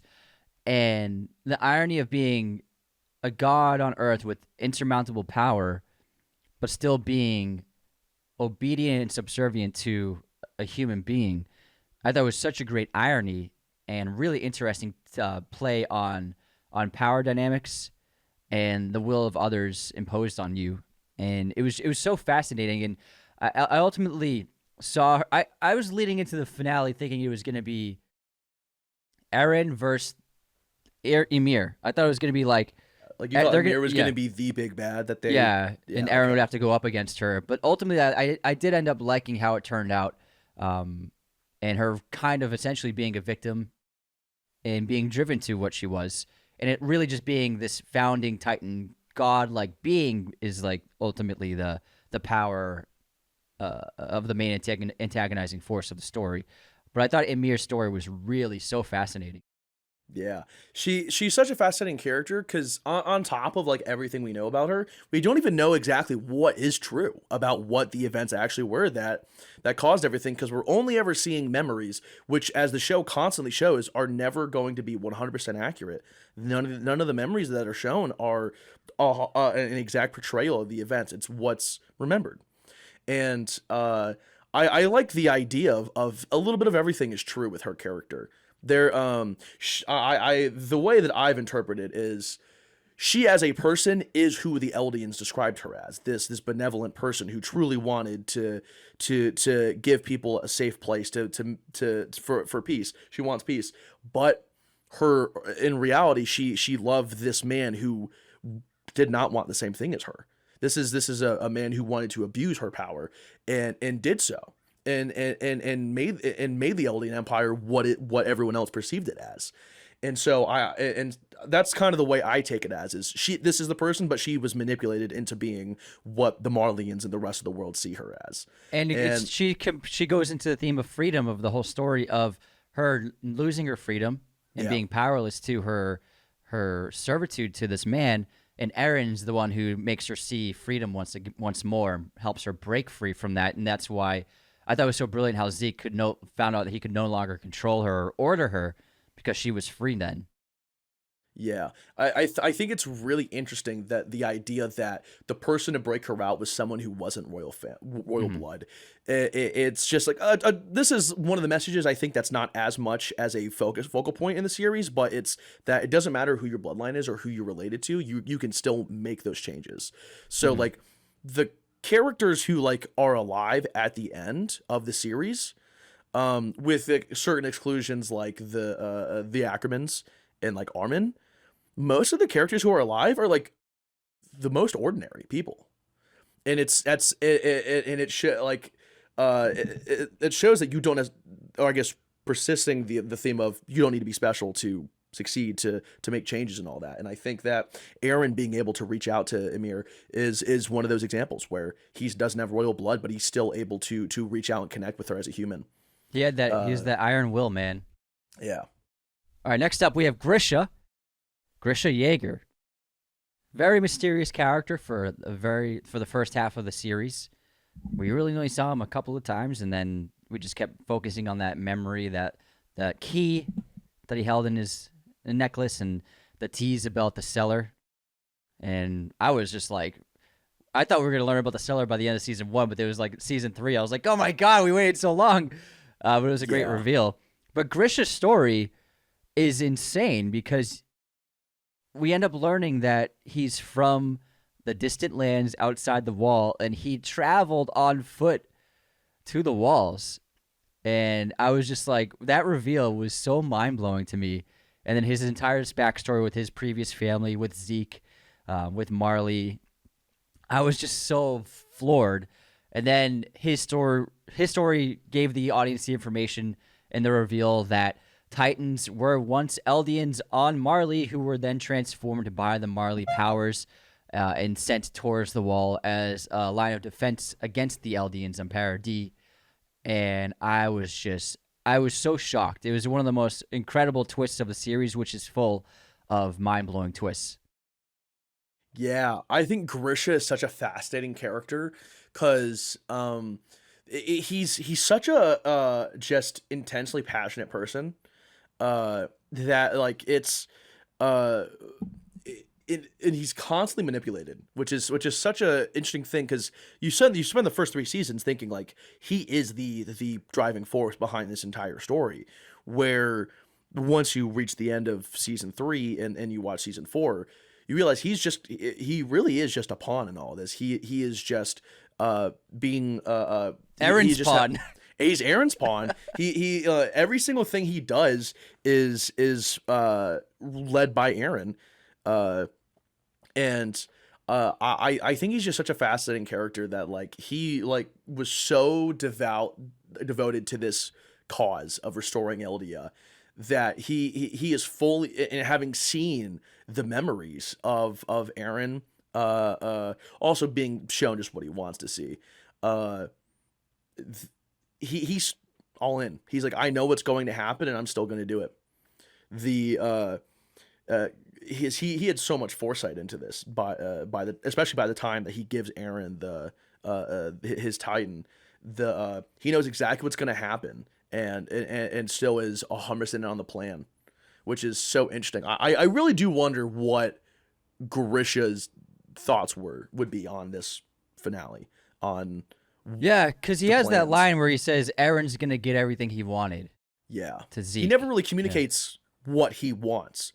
Outside of, he says he wants, I think he obviously wants to restore Eldia, but once we're past that stage and he sees the future and all of this, I'm very curious to see. He's one of those characters where I'm like, I wish we got more time with him. Yeah, because that's how great he is, and his life is a fucking roller coaster. Like the ups and downs of his life and the transformations he had to go through, and I love how Zeke saw him as a horrible father who forgot him and moved on. But then when he sees the photo, when he sees Grisha crying at the photo that he kept secret from Aaron and his wife, and he saw that Grisha never lost that love for his first family, that was such a powerful moment. But for Grisha's decisions, I think that he became a slave to the futility of his actions and the inevitability of the outcome when Aaron showed it to him. And so Grisha decided, this is what will be, and I have no power anymore. So I'm going to do what my son tells me to do. I think that was really what was motivating him to kill the Rice family after he first spared them.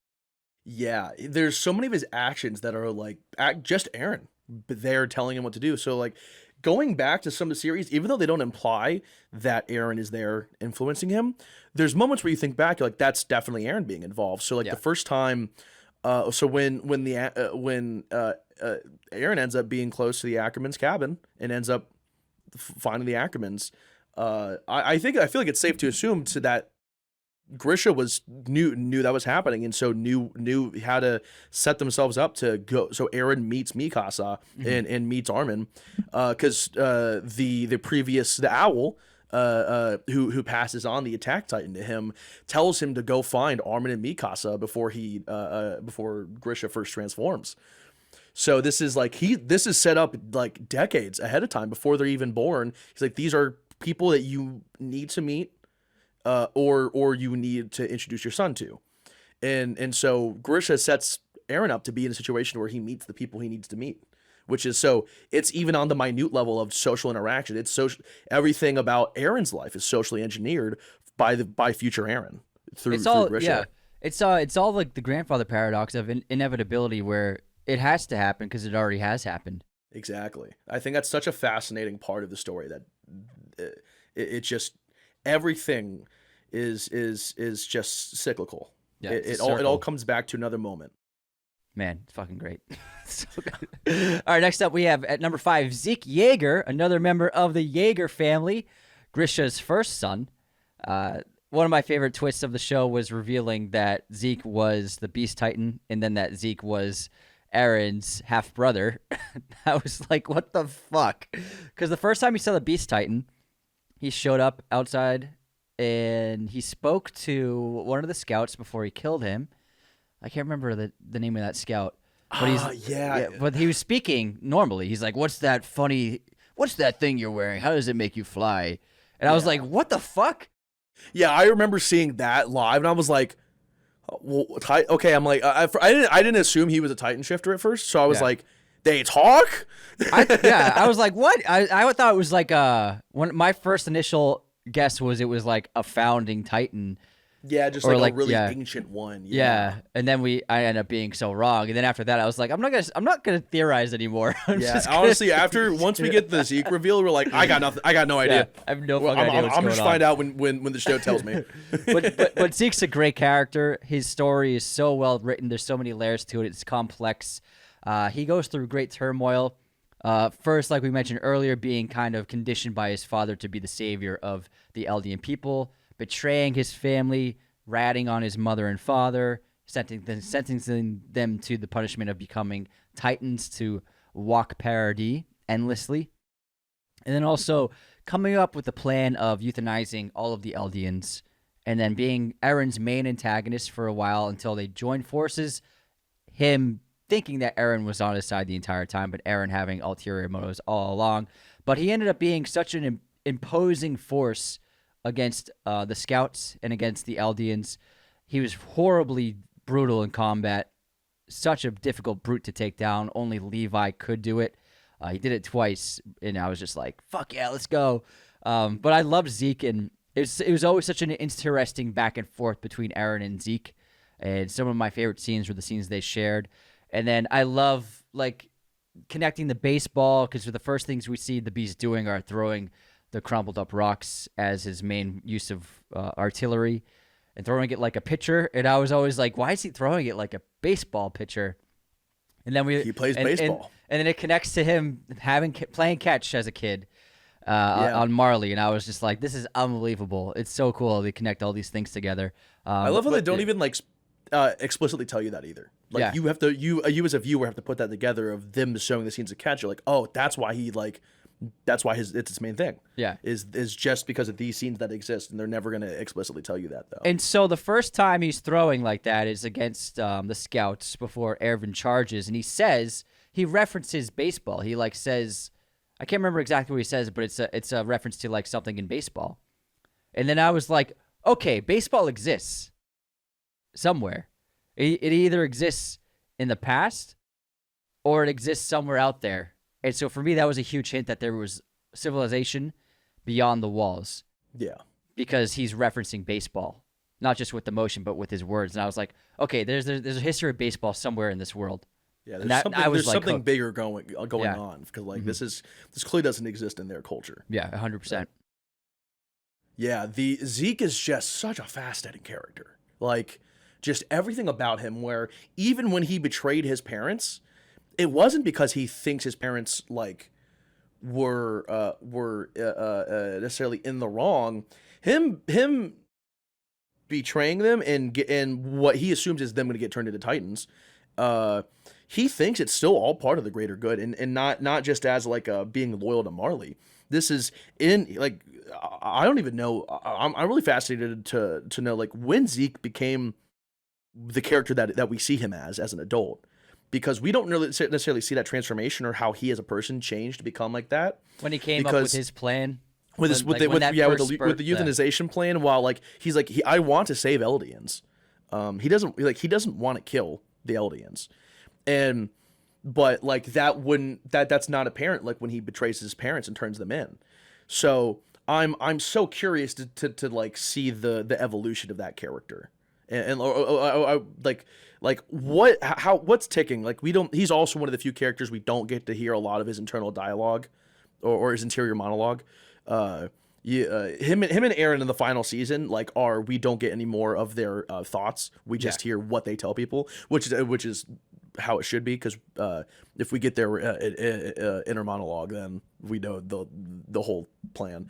But Zeke is such a fascinating character in the way that he is portraying himself as a villain, but at the same time as the other Marleyans or the warriors who arrive on Parody to go take the Founding Titan back, he's the only one who actually wants to save the Eldians. The rest of them do think they're devils and want to kill them, but Zeke has ulterior motives when he's there, and it's not until later on that everyone else starts getting on board with that. So Zeke kind of went in on a different mission from everyone else, which I think is something never really discussed that much. And I love he's, as an adult, he's defined by his father's supposed abandonment of him and rejection of him. And then one of my favorite sequences was basically the Christmas Carol sequence of him and Eren tracing Grisha's memories and walking through the memories and observing. And Zeke walked into that thinking, we're going to see Grisha being this horrible father to me, a man who left his family, betrayed me, and never thought about me again, and he just cared. He just washed his hands of me. But Eren's like, it's not what you think, man. And then then they keep seeing the memories of Grisha basically being forced into his hand of having to leave, and then the regretting deeply. And now a day went by where he didn't miss his former family and his previous wife and his previous son, and that really struck a chord with him. A man who was defined by his father's rejection, realizing that his father still loved him to the very end. Exactly. Grisha was absolutely a flawed person, but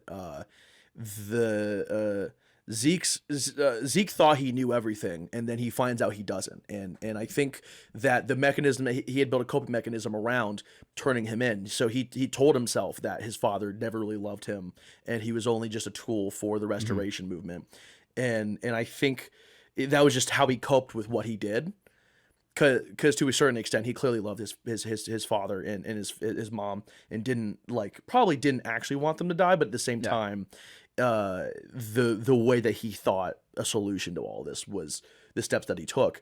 And so the Zeke just going through these realizations, watching those scenes go by, those memories, as Grisha really just suffers for the next 13 years, knowing what's coming. And he just spent every day cherishing the moments he had with his family, and remembering the family that he lost. And then, given his limited time, I feel like that really struck a chord with Zeke. He's like, he knows that he's got not long left, but he still spends time remembering his old family. And there's a theme we see multiple times of these children on Marley, these Eldian children, being raised as tools, and in different regards. And Reyna's mother, one of my favorite moments was what she's on that on that mountain, and she's watching Reyna, what she was thinking. She thought he was dying, and she remembered all these memories of being so proud of him for being this warrior candidate, and basically raising him as a tool to become a weapon for Marley. And she realized she had been just as a part of the problem as the Marleyans were, and she said she was never truly a mother to him. And there was there's a correlation multiple times to the parents in this show of how they use their children as tools and raise them as tools because of the society that they are living now demands that. And it's such a powerful thing. You make a very good point, because Carla, Eren's mother, is like, don't become a scout regiment, just be a kid. She is so different from Dinah or Dina. I don't exactly remember how they pronounce it in the English dub, but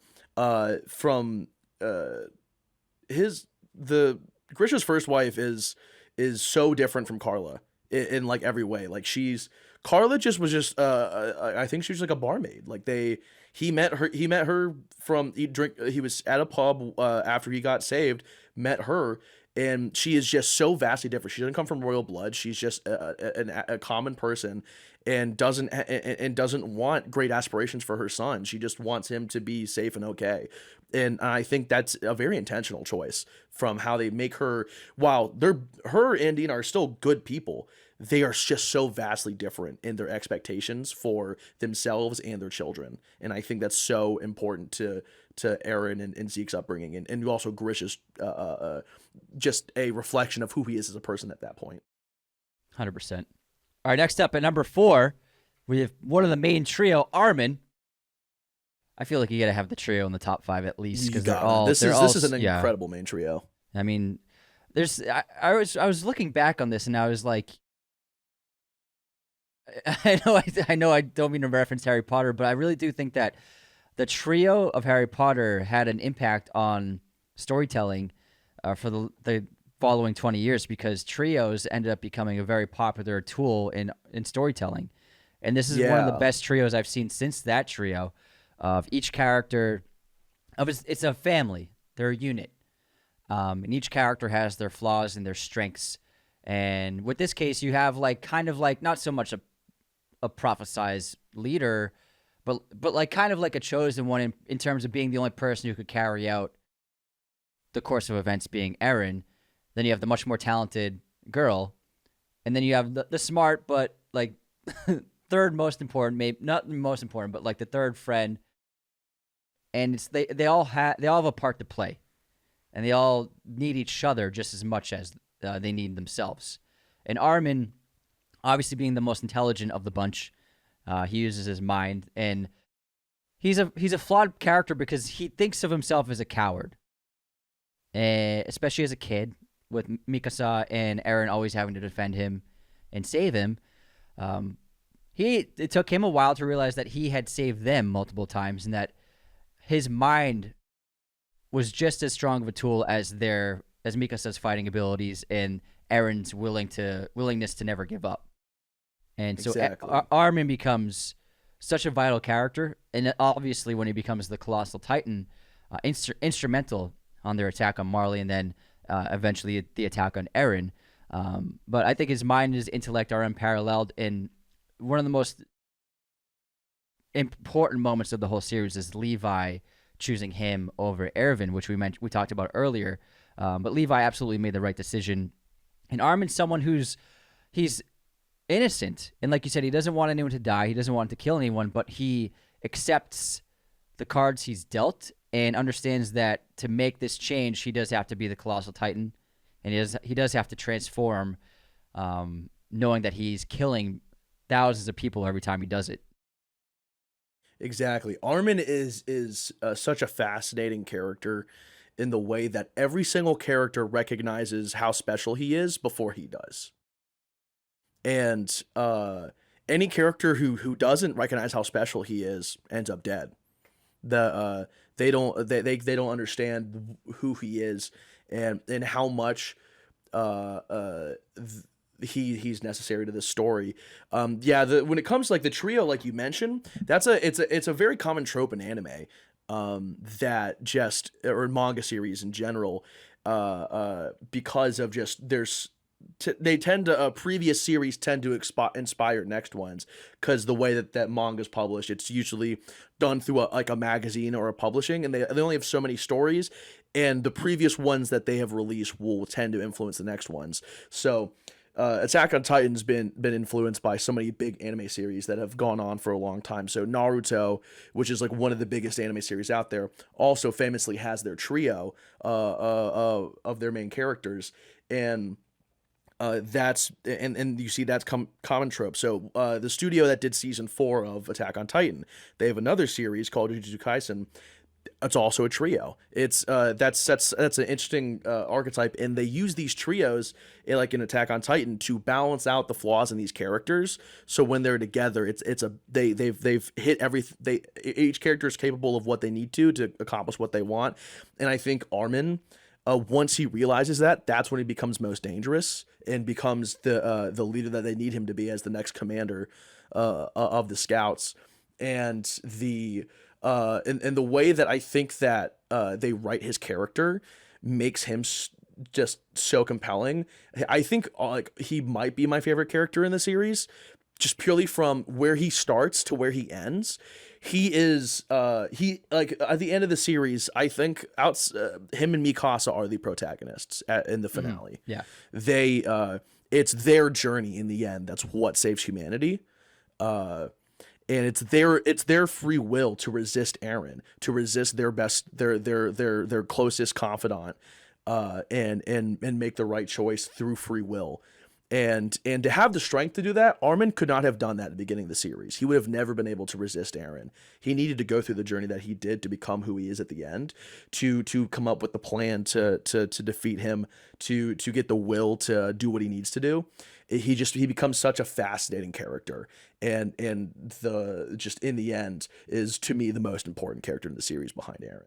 He was also afraid to make decisions early on when Yeah. people depended on him to make decisions, and then by the final season, he was a strong commander. And it's really a testament to being a reluctant leader. It probably is the best kind of leader because it's someone who doesn't crave power, but the people need him. People depend on him to make his decisions, and he realized that. He didn't trust himself in the first 2 seasons. And there's one point where he passed the commanding duties to, I think, Jean, because he was too afraid to make a decision. And so he goes through a great transformation and arc of becoming a leader that's necessary to take out the force that is Eren Yeager. Yeah, And then he has the ability to do something that a lot of people do, is betray their closest people, their closest friends, for the greater good, to truly see like the big picture. He's one of the few characters that does see the big picture, and even in the end, he, as much as he knows he's doing the right thing, in the final moments of the series, he still hates that he has to do it. I'll see you in hell. Yeah.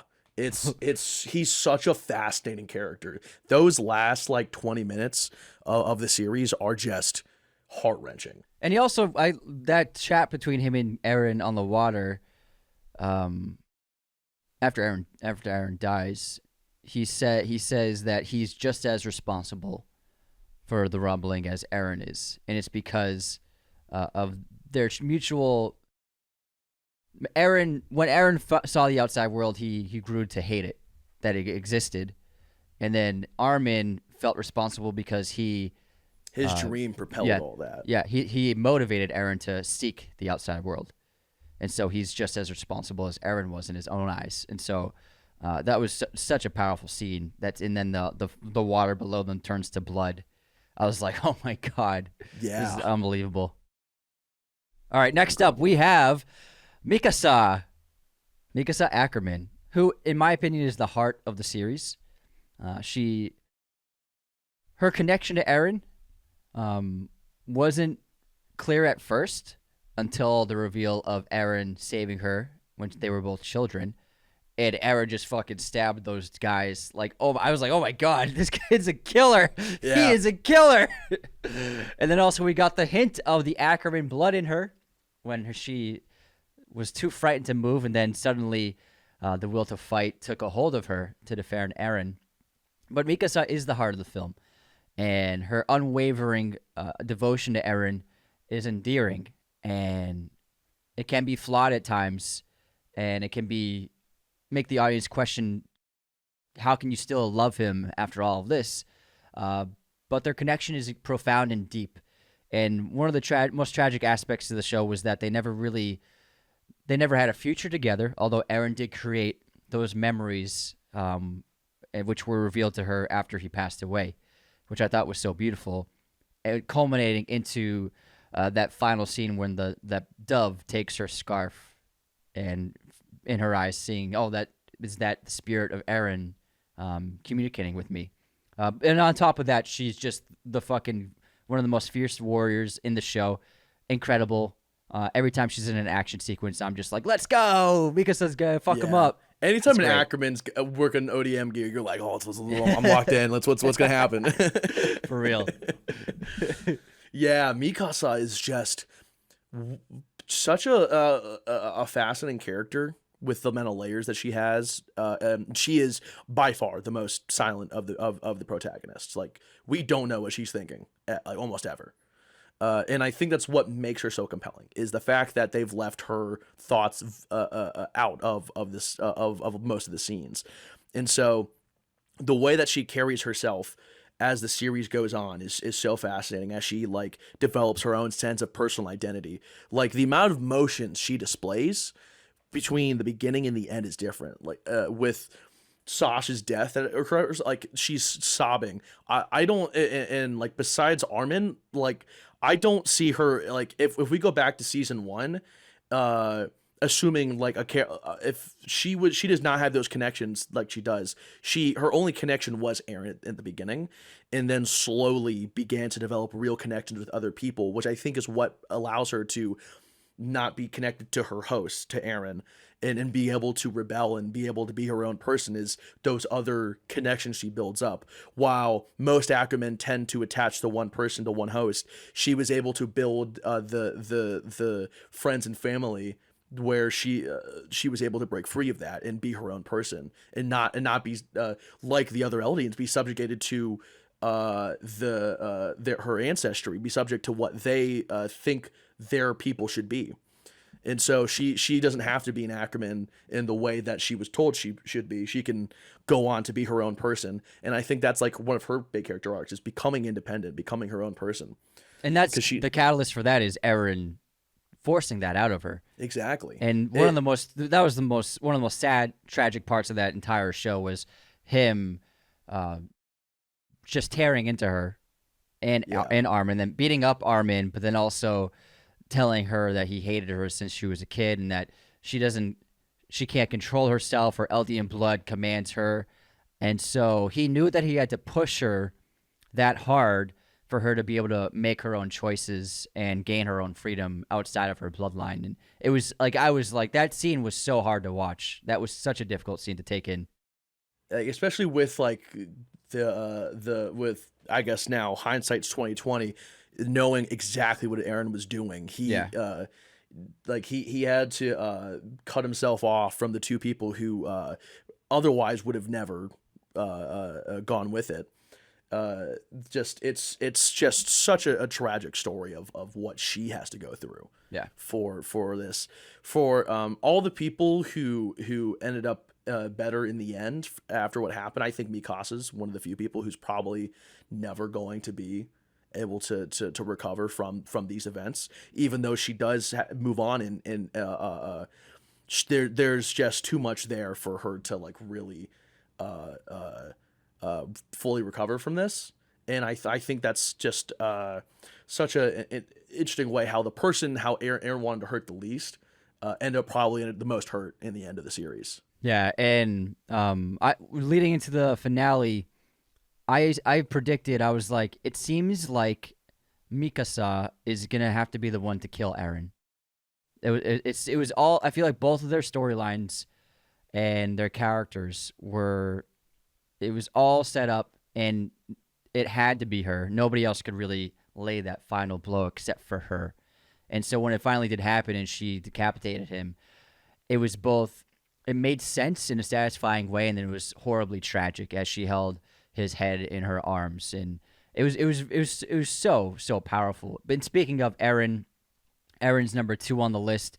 Now, Eren, I honestly didn't love him in the first half of the first season, and I think it's just because he was like the annoying kid, so overly dramatic, and just too much, dialed to 11.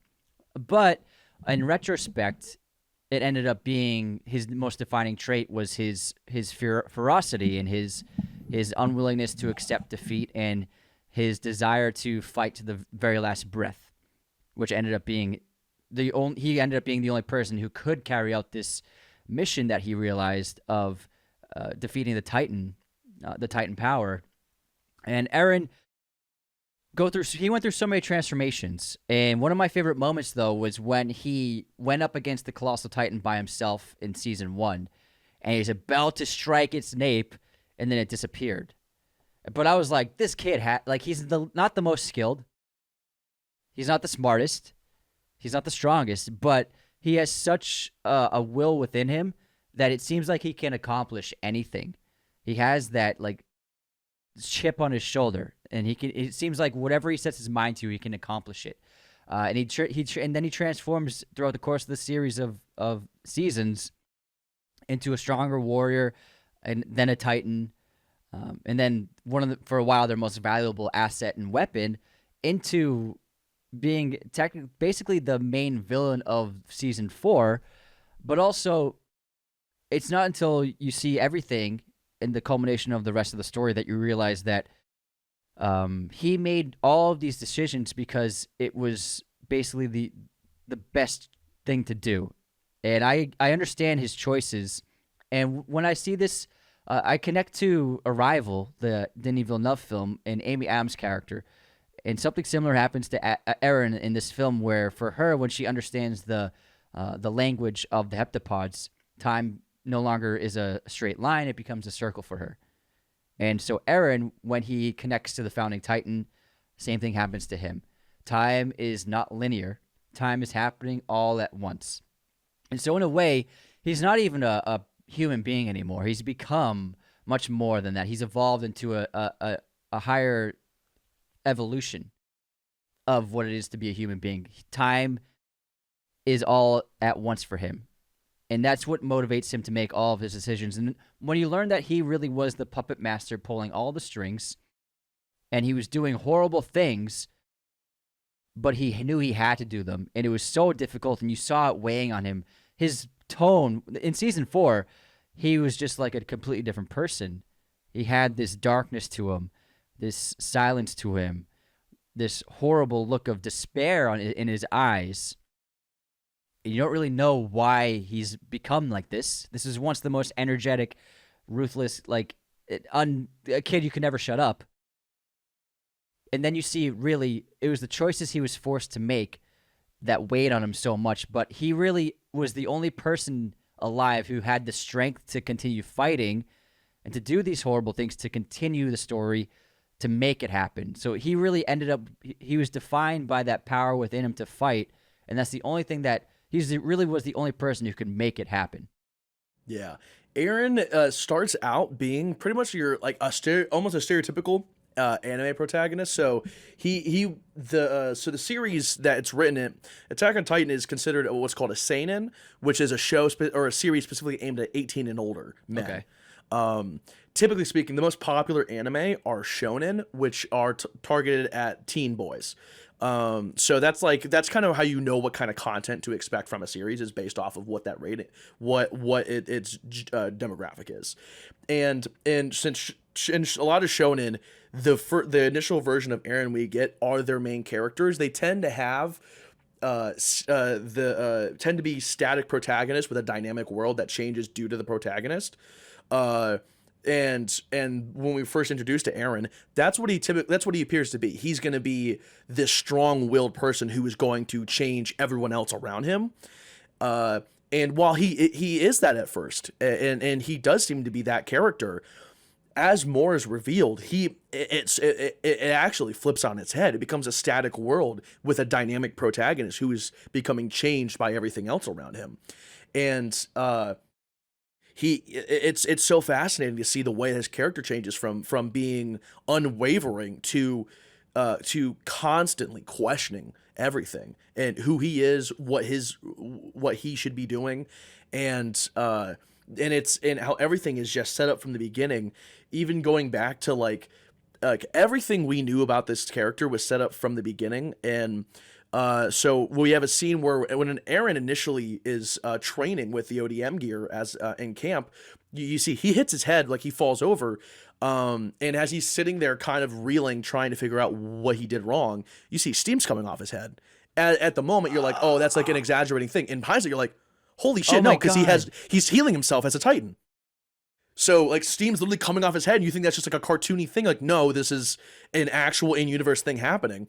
And then you have in scenes where them as kids, when they first get out of Shiganshina and escape, and they're like sitting by themselves in like that little hallway where everyone's gathered after they got food.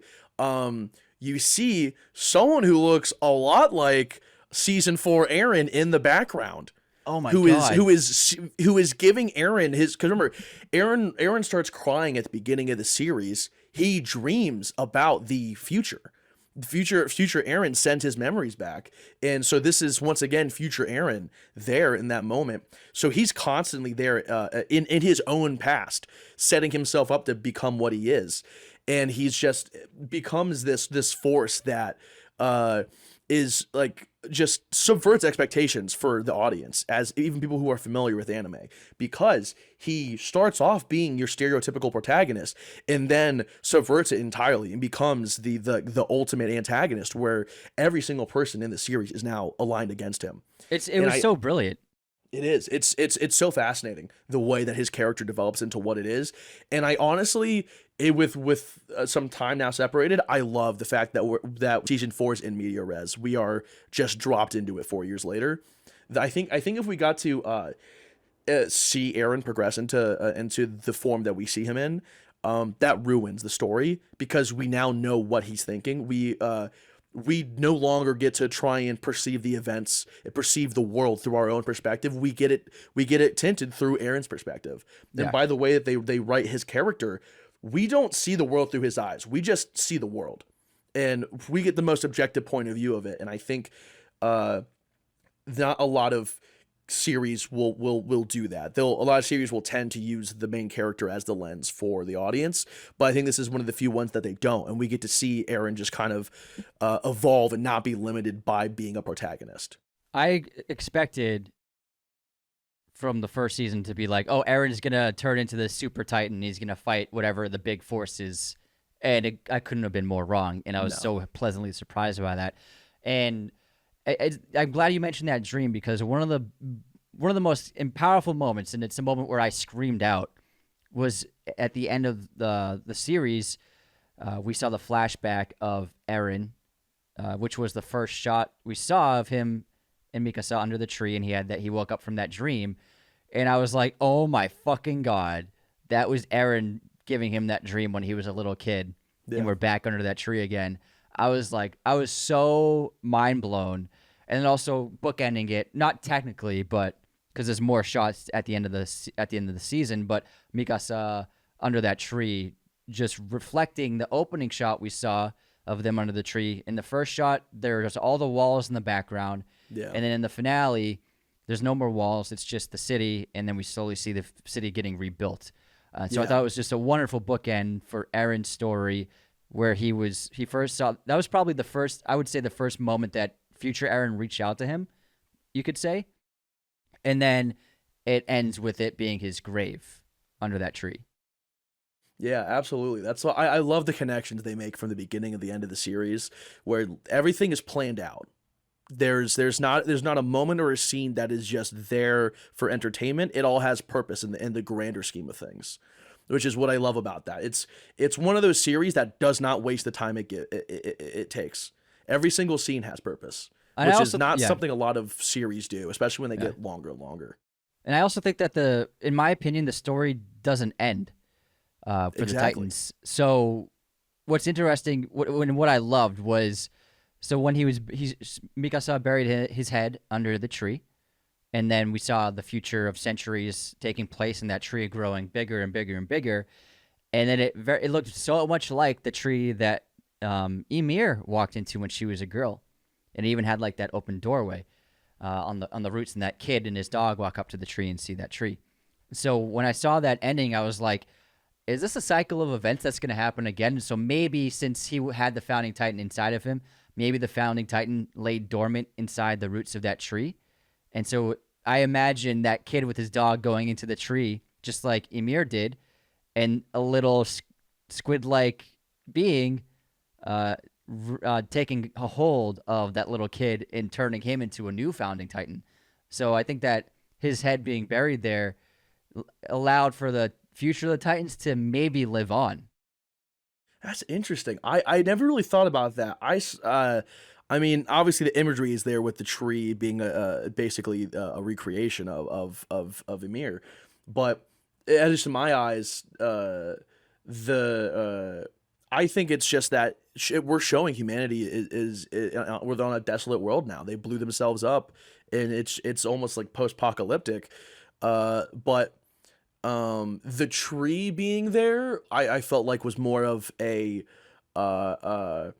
proof that in the end they were right uh, uh, uh, for resisting Aaron and resisting the cycle, because even through all the hardship they continued to go through afterwards, life persevered, and even just a tree that was able to withstand everything that happened. And so I never really I never considered like maybe that would be a continuation of the Yeah. cycle of the So story. I looked at it as like a titan tree. That's why it formed so in an odd shape and so powerfully and vastly tall. Yeah. Because it had maybe the founding Titan DNA in it, just like the tree that Ymir walked into thousands of years earlier. Yeah, I don't know. I like the mystery of it. I think that even like we still don't actually know how Ymir got her powers. I like how they didn't explain that thing. That's I love it. there's I think there's certain parts to a good story when mystery is involved that you just shouldn't answer. It's the mysteries of life, and Yeah, we there's didn't need certain to. Yeah, we needed Mysteries to of know what this origin thing should was. not be there. Yeah. We don't need to know if there's a god in this universe. We don't know if we don't need to know if he's giving out powers to people. Yeah. Because just that being unanswered just makes the world feel so much more real. The more you answer about a world's lore in a story, the more you take away from that world. It doesn't feel as real. I feel like so many other versions would have been like people explaining the origins of this creature and its powers. And I was like, we don't need to know that. We know everything. We've been told everything we really need to know, and I'm glad they held back on that. Yeah. All right, let's through get into Aaron our more than most. Yeah. let's get into our final character. Now, if you're a fan of Attack on Titan, you know that there's one character we haven't mentioned on this list, and that is Captain Levi Ackerman, a fan favorite, and I understand why, because whenever he's on screen, he just lights up, and whenever every word he says is just gold, and he's just the most powerful fighter, the greatest warrior. His resolve is incredible. He takes no prisoners, doesn't like jokes, and he's just the ultimate badass. I just every time Levi's on screen, it makes the episode better, honestly. Something I love about Levi's character is how self-aware he is. He knows he can't be the leader for the scouts. Because you would have expected after Hanji it would have been Levi next. But it goes to Armin, and Levi is so aware of this, especially when I feel like this self-awareness does take hold a little bit when it comes down to the decision of whether to save Armin or Erwin, where not only is his perception of those two involved, but of himself, because I think, at least in my perspective, he expects Erwin to pass it on to him once the time comes. And so he himself knowing himself, he knows he cannot be that leader. And so the way that he operates as a person changes through the series, even though it's like not as obvious. It's very subtle. He's still the same person, but his the way that he operates is different. At the beginning of the series, he just doesn't care about basically anything but what Erwin wants him to do. But by the end, he has his own will. I think it's the same thing with the Ackermans. I think Erwin's death liberated him the same way Aaron's did for Mikasa. He's an Ackerman. He has someone he's bonded to, and that person ends up first being Kenny. Kenny's gone, and then it becomes Erwin. And then with Erwin gone, he truly he becomes his own person. But that transformation isn't complete until Zeke's dead. I agree. He was so obsessed with killing Zeke. Once Zeke is dead, he's finally freed from his curse of being an Ackerman. He no longer has that attachment to Erwin. Zeke was the last thing he had. But he was so focused on that, like that you can see how his curse manifests with his obsession with Zeke in seasons 3 and 4. But he is able to finally separate himself and become his own individual. And on top of that, just be cool as shit while doing it. He took a explosion point blank, and he's like, "All right, give me like a couple days, and I'll be good to go." I'll heal up. he's like, I'm missing. He's like, "Oh," he said, "Yeah, only 2 fingers is all I need." He had his thumb and his like ring finger to use it. Yeah. So he's like literally holding it like that. It's crazy. I love him. When we first meet him in the first 2 seasons, he is defined by being a soldier and defined by being a tool, and he's happy being a tool and nothing more. And you're right, it's not until the end of the journey where he decides to fight for something greater than that, and separate himself from duty and to do what's right for once rather than Yeah. doing what he's told. Because I always thought that it was so interesting because he's the most respected fighter and warrior, but he's not really a commander. He's a leader on the battlefield, but in terms of a commander, you're right. He knows he isn't suited to that, and so he's happy just being a sword. Yeah. But he becomes more than that by the final season, and he's just when there's an action scene with Levi in it, there's like a level of excitement that's always so much higher than any other sequence. When you know he's involved, it's just like it's gonna be something really spectacular and visually stunning, and it always is. And the loudest I screamed was him taking out the beast in the forest. I was like, oh yes. It's so great. Yeah, his character is just so interesting. He's the one who makes Armin a commander. Yes, because Hanji dies, and it does fall to Levi. And Levi is like, no, you're the commander now. Go. This is your job. This is not me. You are in charge of the scout regiment now. Yeah. And that self-awareness, and I think that respect, I you can see the respect he builds for everyone else as the series goes on. Because I remember in season 3 when they finally return after everything, all of the people they trained with who ended up going to the military police rather than becoming a scout, see them again after months. After it's like, I think it's like 6 months is the space of time between the time jump in season 1 to when they become the modern the concurrent time, and then to when they come back is like 6 months, and they're like, you're different people. They go to they visit Sadie's and he's like, you look like completely different people because they've been through so much. And the way Levi treats them from when he first meets them to then is so different. You can see how much respect he's gotten for them, and even though he doesn't verbalize it, it's always so minute things. I think Levi's character development is so subtle in certain spots that you just don't even like recognize it when it happens. And a good moment of that is when he bids farewell to Hanji with a salute. Yeah, and she's like, "Oh wow, you actually said First those time words." He's ever done it. He can truly care about people now. Yeah. He's no longer bound by his curse with Erwin. He can finally move on, which is just such an interesting character, and clearly the studio's favorite character, with how much money they put into scenes he's in. Oh yeah, it's ridiculous. Like how did every scene he fights in is that where all the budget goes? Like is he the reason some of the 3D Titans don't look that great? I believe it, man. All right, so that's it for our character ranking. Now we're at 2 hours in, so before this turns into a 5-hour episode, let's do with the rest of our rankings. But I'll just list them off, and we could talk about it after. Yeah, because we don't want to be here for 6 hours because we can be. So I want to talk about the biggest twists of the show. There's so many of them. I made a list of 17. It's hard to like really rank them, and I think it's subjective about like how impactful each twist is for each person. But these are my favorites, and let me know how you feel about them. So, Armin surviving the flames when he and Eren develop the plan to take out the Colossal Titan, and he gets burnt up and cooked and fried to a crisp. But it's revealed that he is still kicking in the next episode. It's a great twist. I thought he was dead as fuck. Poor guy. And then next up, we have Eren betraying Zeke, revealing that he was using Zeke as a pawn the whole time and never had any intention of euthanizing the Eldians. I thought that they were like brothers in arms, and they were like, really? it's gonna be. I assumed the entire time. I was like, there's no shot that Eren's going along with this. Fuck Knowing yeah! him, I'm like, that's he's all about freedom, and that's like the exact opposite. So I'm like, I don't see any way of Eren having gone with that. Mm-hmm.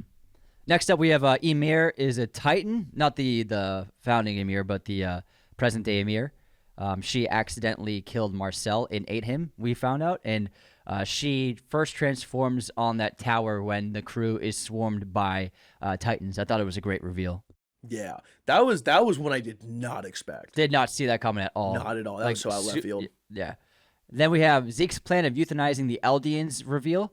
I thought it was like super shocking. I thought he was just trying to kill everyone in the walls. And then we learned like, oh, he's trying to neuter the entire race. I was like, that's fucking crazy. That's such a unique concept too. I never even like that never crossed my mind as like a possible like thing that could Yeah. that could have been done as a solution.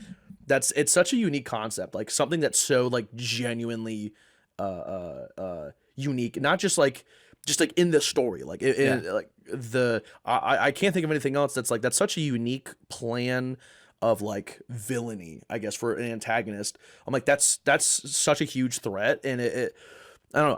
I love the uniqueness of this. This is not something I would ever like Yeah. anticipate. Like, I It's think the villain's gonna make a plan to euthanize everyone. Like, yeah. I don't. Yeah. It's technically it's a form of genocide, Yeah, but I think in Zeke's eyes, it's a less painful form of genocide. So that's why he's doing it. Next up, we have Annie's reveal as the female Titan.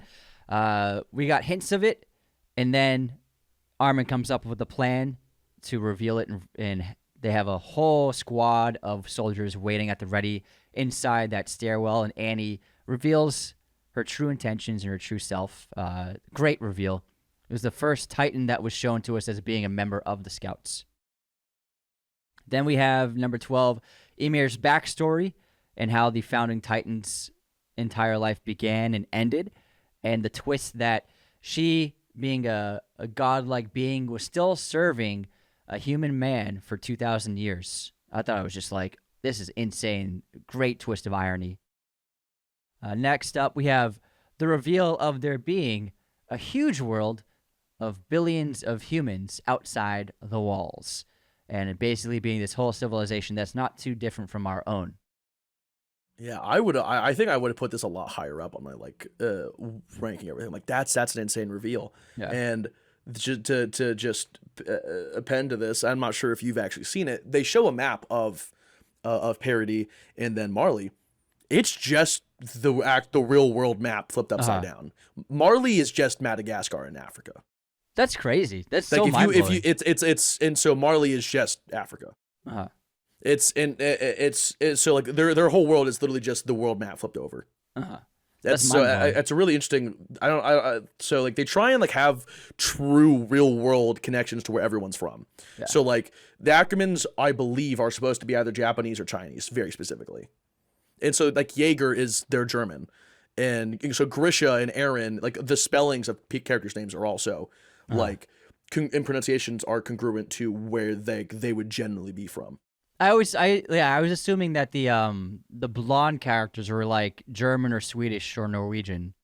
I like a lot of the Eldians were, or especially the royal family was blonde hair, blue eyed. So Yeah. I thought that was also supposed to be like a connection to like the Aryan race or Yeah. And so there's a lot of just like real world connections for all these characters. So it's the Germans who are like ingrained in this too. All the German family who have the royal bloodline and all that. So like the Fritz is their family last name, so they're also very German, and so there's a lot of just real world connections between nations and in the world that they inhabit there. I would have loved to see like a zoom out of the globe. Yeah, we only get to see Marley in Parody, but Yeah. people like for fun online have like gone and created their own maps on how Uh-huh. they think it is. Some people think the east and west is just flipped on their map. So even though they say they're from the east on their map, in our perspective would be west because the world's upside down. Yeah. But I don't know. That I agree. I think a big world map would have been cool. And I think they clearly allude to the Mid-East Alliance as being basically like Middle East Yeah, countries exactly. aligning together. And we see that I can't remember, what do you call those red hats that they wear in Egypt? We see Fez. We see characters wearing those multiple times. Yeah. So there are definitely references to our real world. I would have loved to see the map. But I guess, I'm sure I get the reason for not showing it. It's still fun to keep the mystery. Exactly. All right, next up, we have the twist that Eren is a Titan. I know that we mentioned that we both predicted this, but it was still a fun twist. Yeah, And it was like unexpected. Like, it was, obviously when we saw Eren, when we saw that Titan fighting, I was like, that's Eren. But I thought he got eaten the episode before that. You know what I mean? Before they showed that Titan, you're like, is Eren dead? I thought he was the protagonist, so it was a great twist to see that he did survive that Titan's mouth, and did end up. And I was like, even though I figured that was Eren, I was like, how the fuck is it Eren? I was Yeah, like, how is that, like, Eren? like what just happened? Why is What he? is like? It's got to be Eren, but how is it Eren? I was like trying to figure out that entire How episode. the fuck did he not die? Like, Yeah. So that's what keeps it a twist, even though we figured it was him. It was like, how is it him? yeah. All right, next up, number 9 being Eren's plan, using the Founding Titan's power on his rampage with the rumbling. His plan ultimately was to let his friends kill him. And I thought that was really brilliant and a fun twist. I didn't see that coming for his motivations. It's like the entire 4th season. You're like trying to understand, what is he doing? What are his motivations? Does he really think that he has to kill everybody? And then we learn that he feels strongly that he has to do what he's doing, but he also is trying to set it up so that his friends stop him before it's too late. I anticipated this just because me having enough anime experience. The Armin and Mikasa are constantly saying there's something more to this. This isn't just Eren wouldn't just go ahead and do this. And they spent the entire season, and it makes sense that like they truly do know him better than anyone. They know, and they were right. Eren had he was sacrificing himself to be killed by them. He knew he had to be killed by Armin and Mikasa because they're the only 2 people who could even understand who he is as a person and understand that this is not what he wants. If without them, they would have never understood what Eren's plan was, and it wouldn't have succeeded. Yeah, 100%. All right, next up we have Eren was revealed to have eaten his father, Grisha. I was like, what the fuck? That one, I was like, he ate his dad. What? I'm like, holy shit. Oh my god, Eren ate Grisha. What? I was like, oh my god, that blew my mind. I was like, this is crazy. So I know we all spent the entire time like, where the hell's Grisha been? Yeah. Oh, he was like, Eren digested him. Oh, okay. Yeah. Eren shat him out. All right, number 7, the twist that there are millions of colossal titans inside the walls of Paradis. Absolutely insane. We got a hint of it when someone mentioned it early in season 3, and also when John hid. No, I'm sorry. Bertolt hid inside the wall. Kind of was like a foreshadow for Titans being inside the wall. But really, just when that plan was revealed, and then Eren loosened the hardening, and the walls broke apart, and you just saw Titan upon Titan upon Titan. I was just like mouth open, like, holy shit, it's real. They really are in there. Unbelievable. Next up, we have Grisha's reveal of being from the land outside the walls. He also had a family. He had another son, and he traversed the landscape of Paradis to the walls. He was not born inside the walls. Unbelievable twist.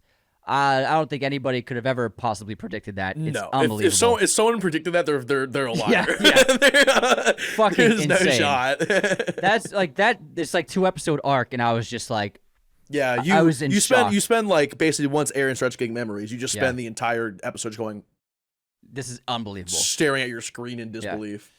Yeah. Another connecting twist to Grisha was that the smiling Titan that ate Eren's mom was Grisha's first wife. Holy fuck. Insane. I was disturbed by it. I was like, oh my god. What a tragic character. For real. That woman, poor thing. Both wives done dirty. Exactly. They did nothing wrong. And they're just moms and wives. And suffered the most. Yeah. Oh my god. And also something that really struck a chord with me was when I'm sorry, what's her name? She was the Jaw Titan first. We were just talking about Ymir? Ymir, sorry. Yeah, Ymir. When she tells Rhaina and Bertolt that she was in 60 years of hell, then you realize, oh my god, when people are turned into Titans, they are aware in some capacity. Maybe it's like they're living a nightmare that they can't control. Maybe they can see everything that's happening, but they have no control over the body. And that really struck a chord deep inside me, that like when you look at the Titans, you're like, oh my god, these are people suffering inside.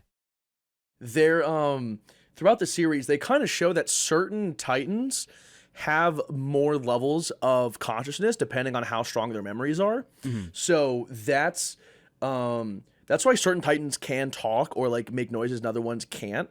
And like certain abnormals were able to do that was based on the strength of their memories. They were actually able to at some level have perception. Some don't. Some just have no memory at all. Yeah. And I think that's really interesting how like the strength of one's memories, which is such a core component of this story, also determines how much of you still exists within that Titan. Great point.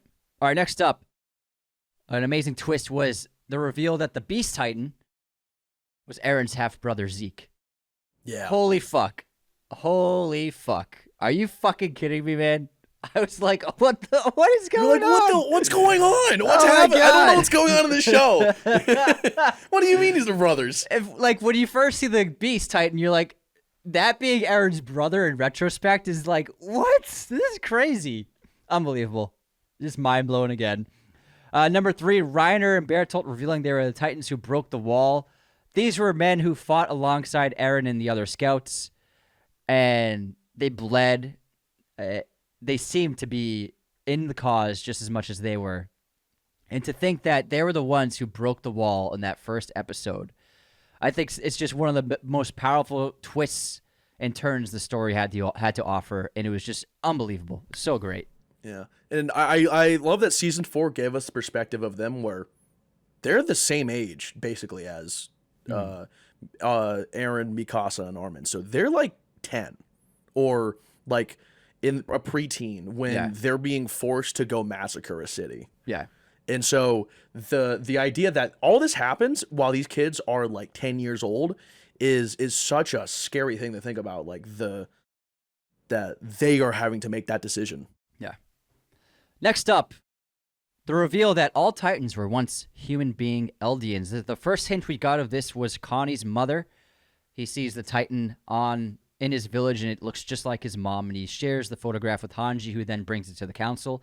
And then we finally get the confirmation that Titans were Eldians and who were transformed by Marleyans as a punishment and then set off onto the walls as the line of defense.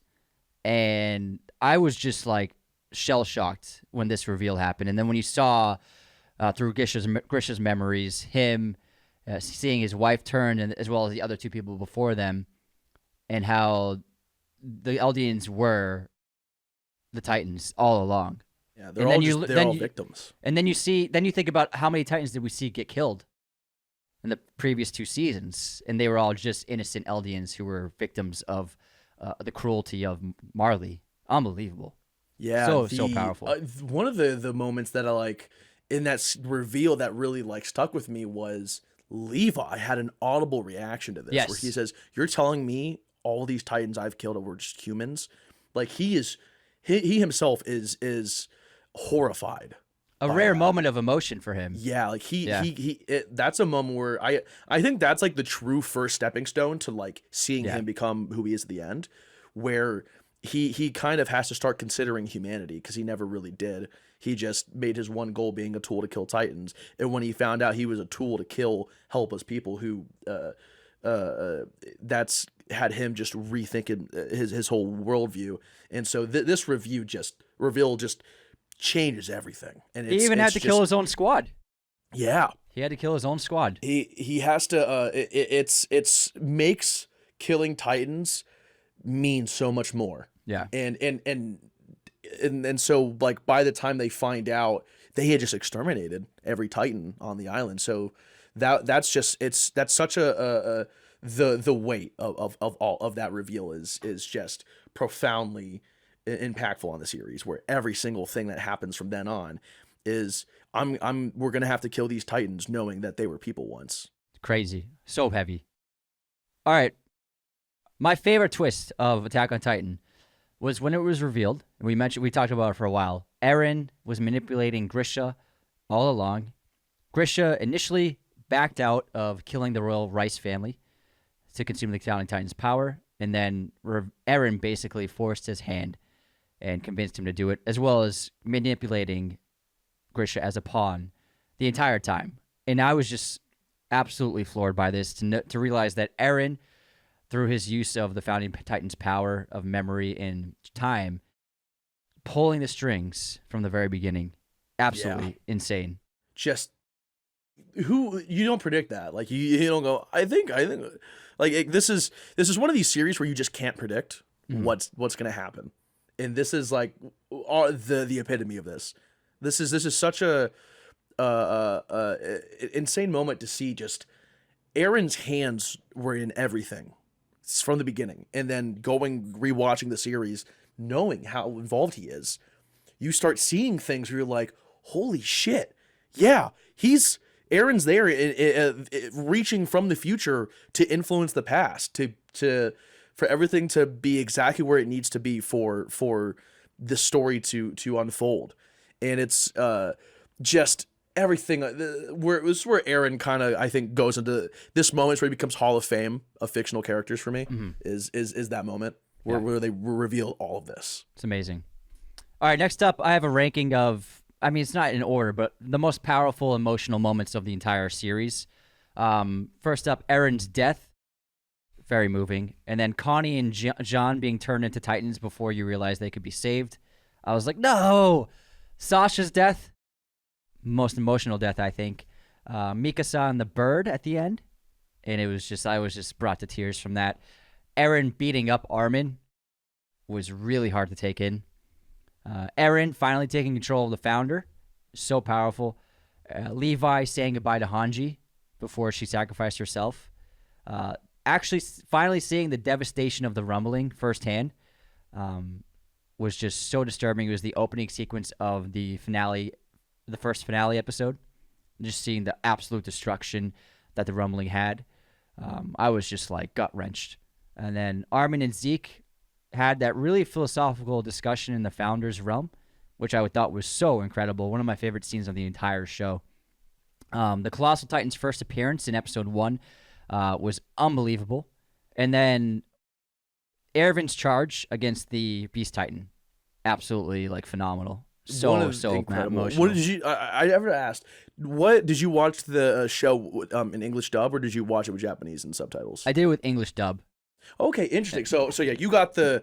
I watched the show both ways because I think this also has one of the best English dubs I've heard. It's the acting was great for the English. Yeah, yeah. The Erwin's English dub actor. It's not J. Michael Tatum. I can't. I'm sorry. I'm blanking on his name. I like know all like almost the entire cast names, but I should.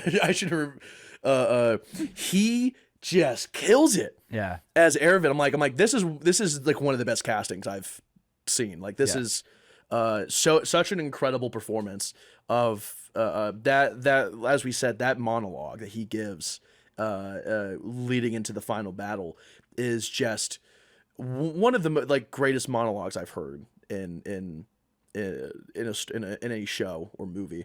And it was a moment where I was like, this is like Lord of the Rings scale of epicness. I was like, oh my god. This is like the culmination of this character's everything. Everything for this character's leading to that moment. I always felt this had like a connection to Lord of the Rings with the scouts with their green robes and riding horses, and I was like, this just feels so Lord of the Ringsy, like they're riding for Gondor. You know what I mean? Exactly. They're clearly such an undersized team. They're underdogs going into this. All the odds are against them, yet they still try. Yeah. All right, so the final ranking is some of our favorite action scenes. Obviously, there's so many great action in this show. It's hard to even make a list of 10. I can't even think of this actually being in accurate order, but I'll just say it as a list. So first up, Hanji versus the Rumbling, because it's emotional. She showed how badass she was. The music was great, and the stakes were high because the crew was just barely able to get out on the flying boat, a.k.a. a plane. Next up, we have Eren versus the Colossal Titan, which I mentioned earlier. It's in Season 1. He goes up against the Colossal by himself, and I was so amped when this happened, and it showed that even though he's not the greatest warrior, he had the more will to fight than anyone else. And he would have taken the Colossal Titan out if it wasn't for Rainer disappearing out of nowhere. And I just love that. I was like, this is fucking awesome. And it really turned the tide in my favor of really liking Eren. Because I liked him, but I didn't love him. But then after that moment, I was like, okay, this guy, he's willing to do anything. We didn't get to see how competent he was until like halfway or like close to the end of season. Next up, we have the opening action sequence in Season 4, Marley versus the Mideast allies, and we get to see, as we mentioned earlier, those Titans being used as weapons of war epic battle. Really a lot of fun to see that. And also to see the new perspective of these 4 characters that we had already known. And then we have next up Erwin versus Annie, part 2 in the city, the second showdown, where he's learned her tricks and he's a much better fighter at this point in this Titan body. It's a brutal fight, really fun. Yeah, this is like Aaron's first real jump in character arc, where he's crushed under the rubble and has to find where he like solidifies his ironclad will to get what he needs to done. And that's like really, I think that's the domino that really starts setting off Aaron on the path that he's on, is that mental fight that he goes through and his decision to fight there. 100%, because it's not just it's not the most epic or visually stunning fight, but it's so important for the story and for him. Next up, the crew versus the Jaegerists in the harbor. I put this up there mostly because Flock got killed, which made me very happy. But in a show with so many Titan battles, humans versus humans is always really cool to see because it's pretty rare. And it is badass and visually stunning and really well done. Next up, we have Levi takes out the Beast Titan by himself. Holy fuck. Awesome. It's so fucking cool. It's only about 20 seconds, but my God, it might be the best 20 seconds of the whole show. Yeah. It just shows like there's one person I should be aware of. Yeah, Captain Levi. He's especially dangerous. Like, is this Levi? And then 20 seconds later, he literally has his blade in his mouth. Yeah. He's like, you really are that dangerous, Levi. You really are that dangerous. Yeah, you're like, this dude is. You're gonna need an army of you literally need an army of Titans, or to blow or suicide bomb essentially to take him out. And then we have another Levi battle, Levi versus Kenny's crew. Levi's the only character who could like have the greatest battles of the show just with him. Yeah, and it's like we talked about this. You could put just his earlier. Fights in the top 5, and no one would argue with you about it. You're like, that's valid. This was, in my opinion, up to that point, the most exciting fight of the entire show, and honestly, I wasn't overwhelmingly in love with the show from season 2. I thought season 2 was a step down, but this fight was in episode 2 of season 3, and after this sequence, I was all aboard. I was like, I am in. I'm watching this I'm finishing the show in a week. I decided that after the human that fight, conflict is what really like brings you in. Yeah, absolutely. Another fight was Reiner and Bertolt attacking the city after revealing themselves. When you're still making sense of the twist, and they're so insurmountably difficult, you're trying to understand like what is happening while this epic fight is going on. So many things happen, including Erwin finally getting an upper hand on Reiner with jiu-jitsu. There's a lot of jiu-jitsu in this show I was not expecting, which was really cool. They do a really good job with the fight choreography, even when they like move away from ODM gear. Just the hand-to-hand combat, you're like, this is like legitimately like studied and copied from a martial art. And it was amazing to see Erwin, who seemed to be unable to, it seemed to be an impossible fight. He found a strategy, and he really was going to take out Reiner until Bertolt stopped him. Next up, we have Erwin invading Marley. He fights the Warhammer Titan and the Jaw Titan, and he eats the Warhammer Titan after breaking through the shell with the Jaw Titan by crushing its head and jaws into the shell.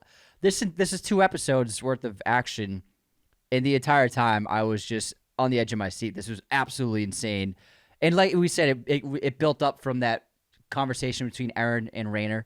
Revealing himself in that room, and then going Titan mode in the middle of the city.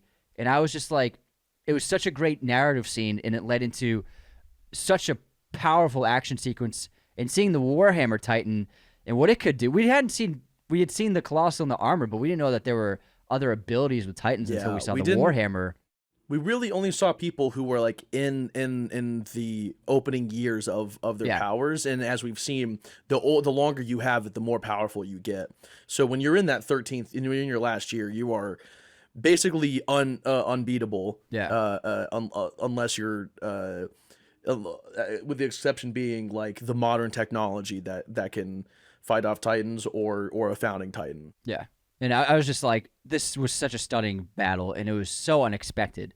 Like, it was so It unexpected. it had one of the like shock moments that actually got me was when he grabs Porco and uses his jaw to Yes. break.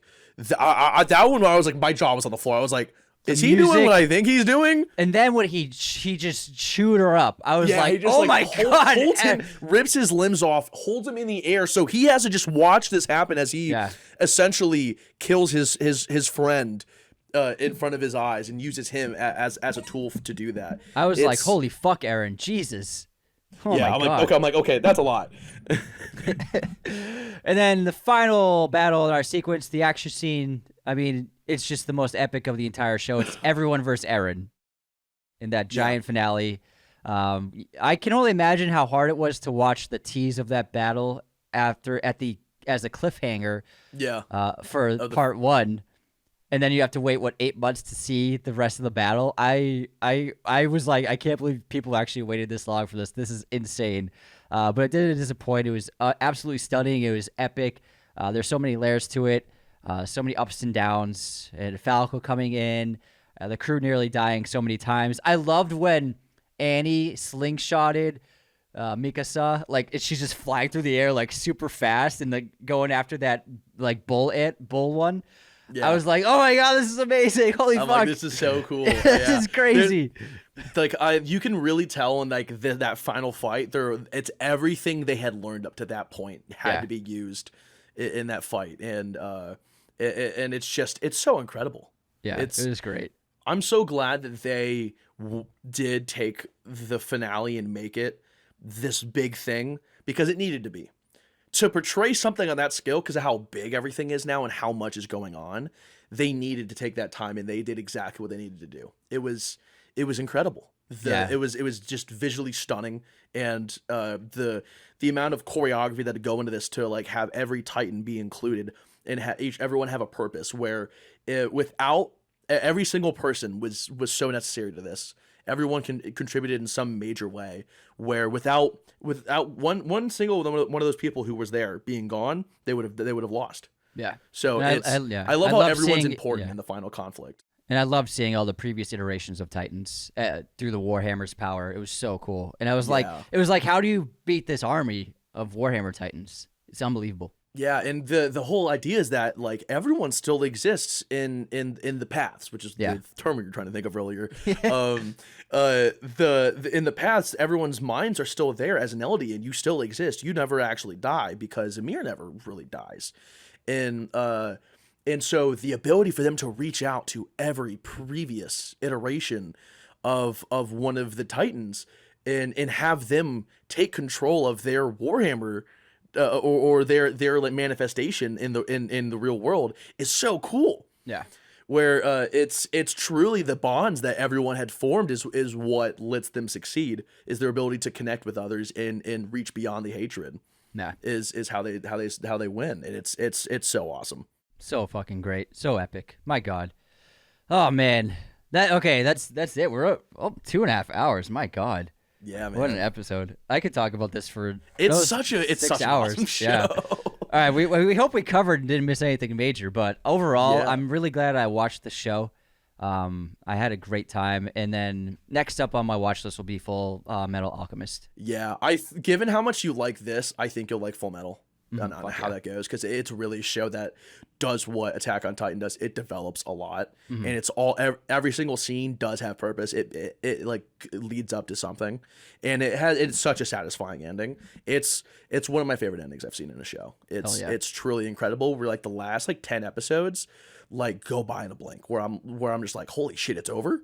It's because it's like the beginning, like the pacing just like basic snowballs.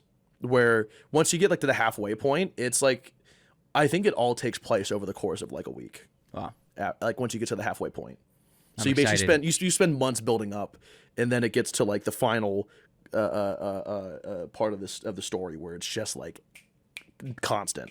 Fuck yeah. Something is always happening. It's such a cool series. I'm such a big fan of it. All right. I'm excited for it.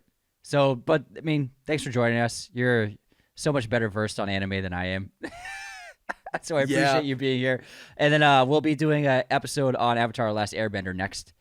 So stay tuned for that. It's another anime that I really adored, and you got me onto. So that'll be a great one. But in the meantime, thank you to everyone for tuning in to Raiders of the Lost podcast. See you next time.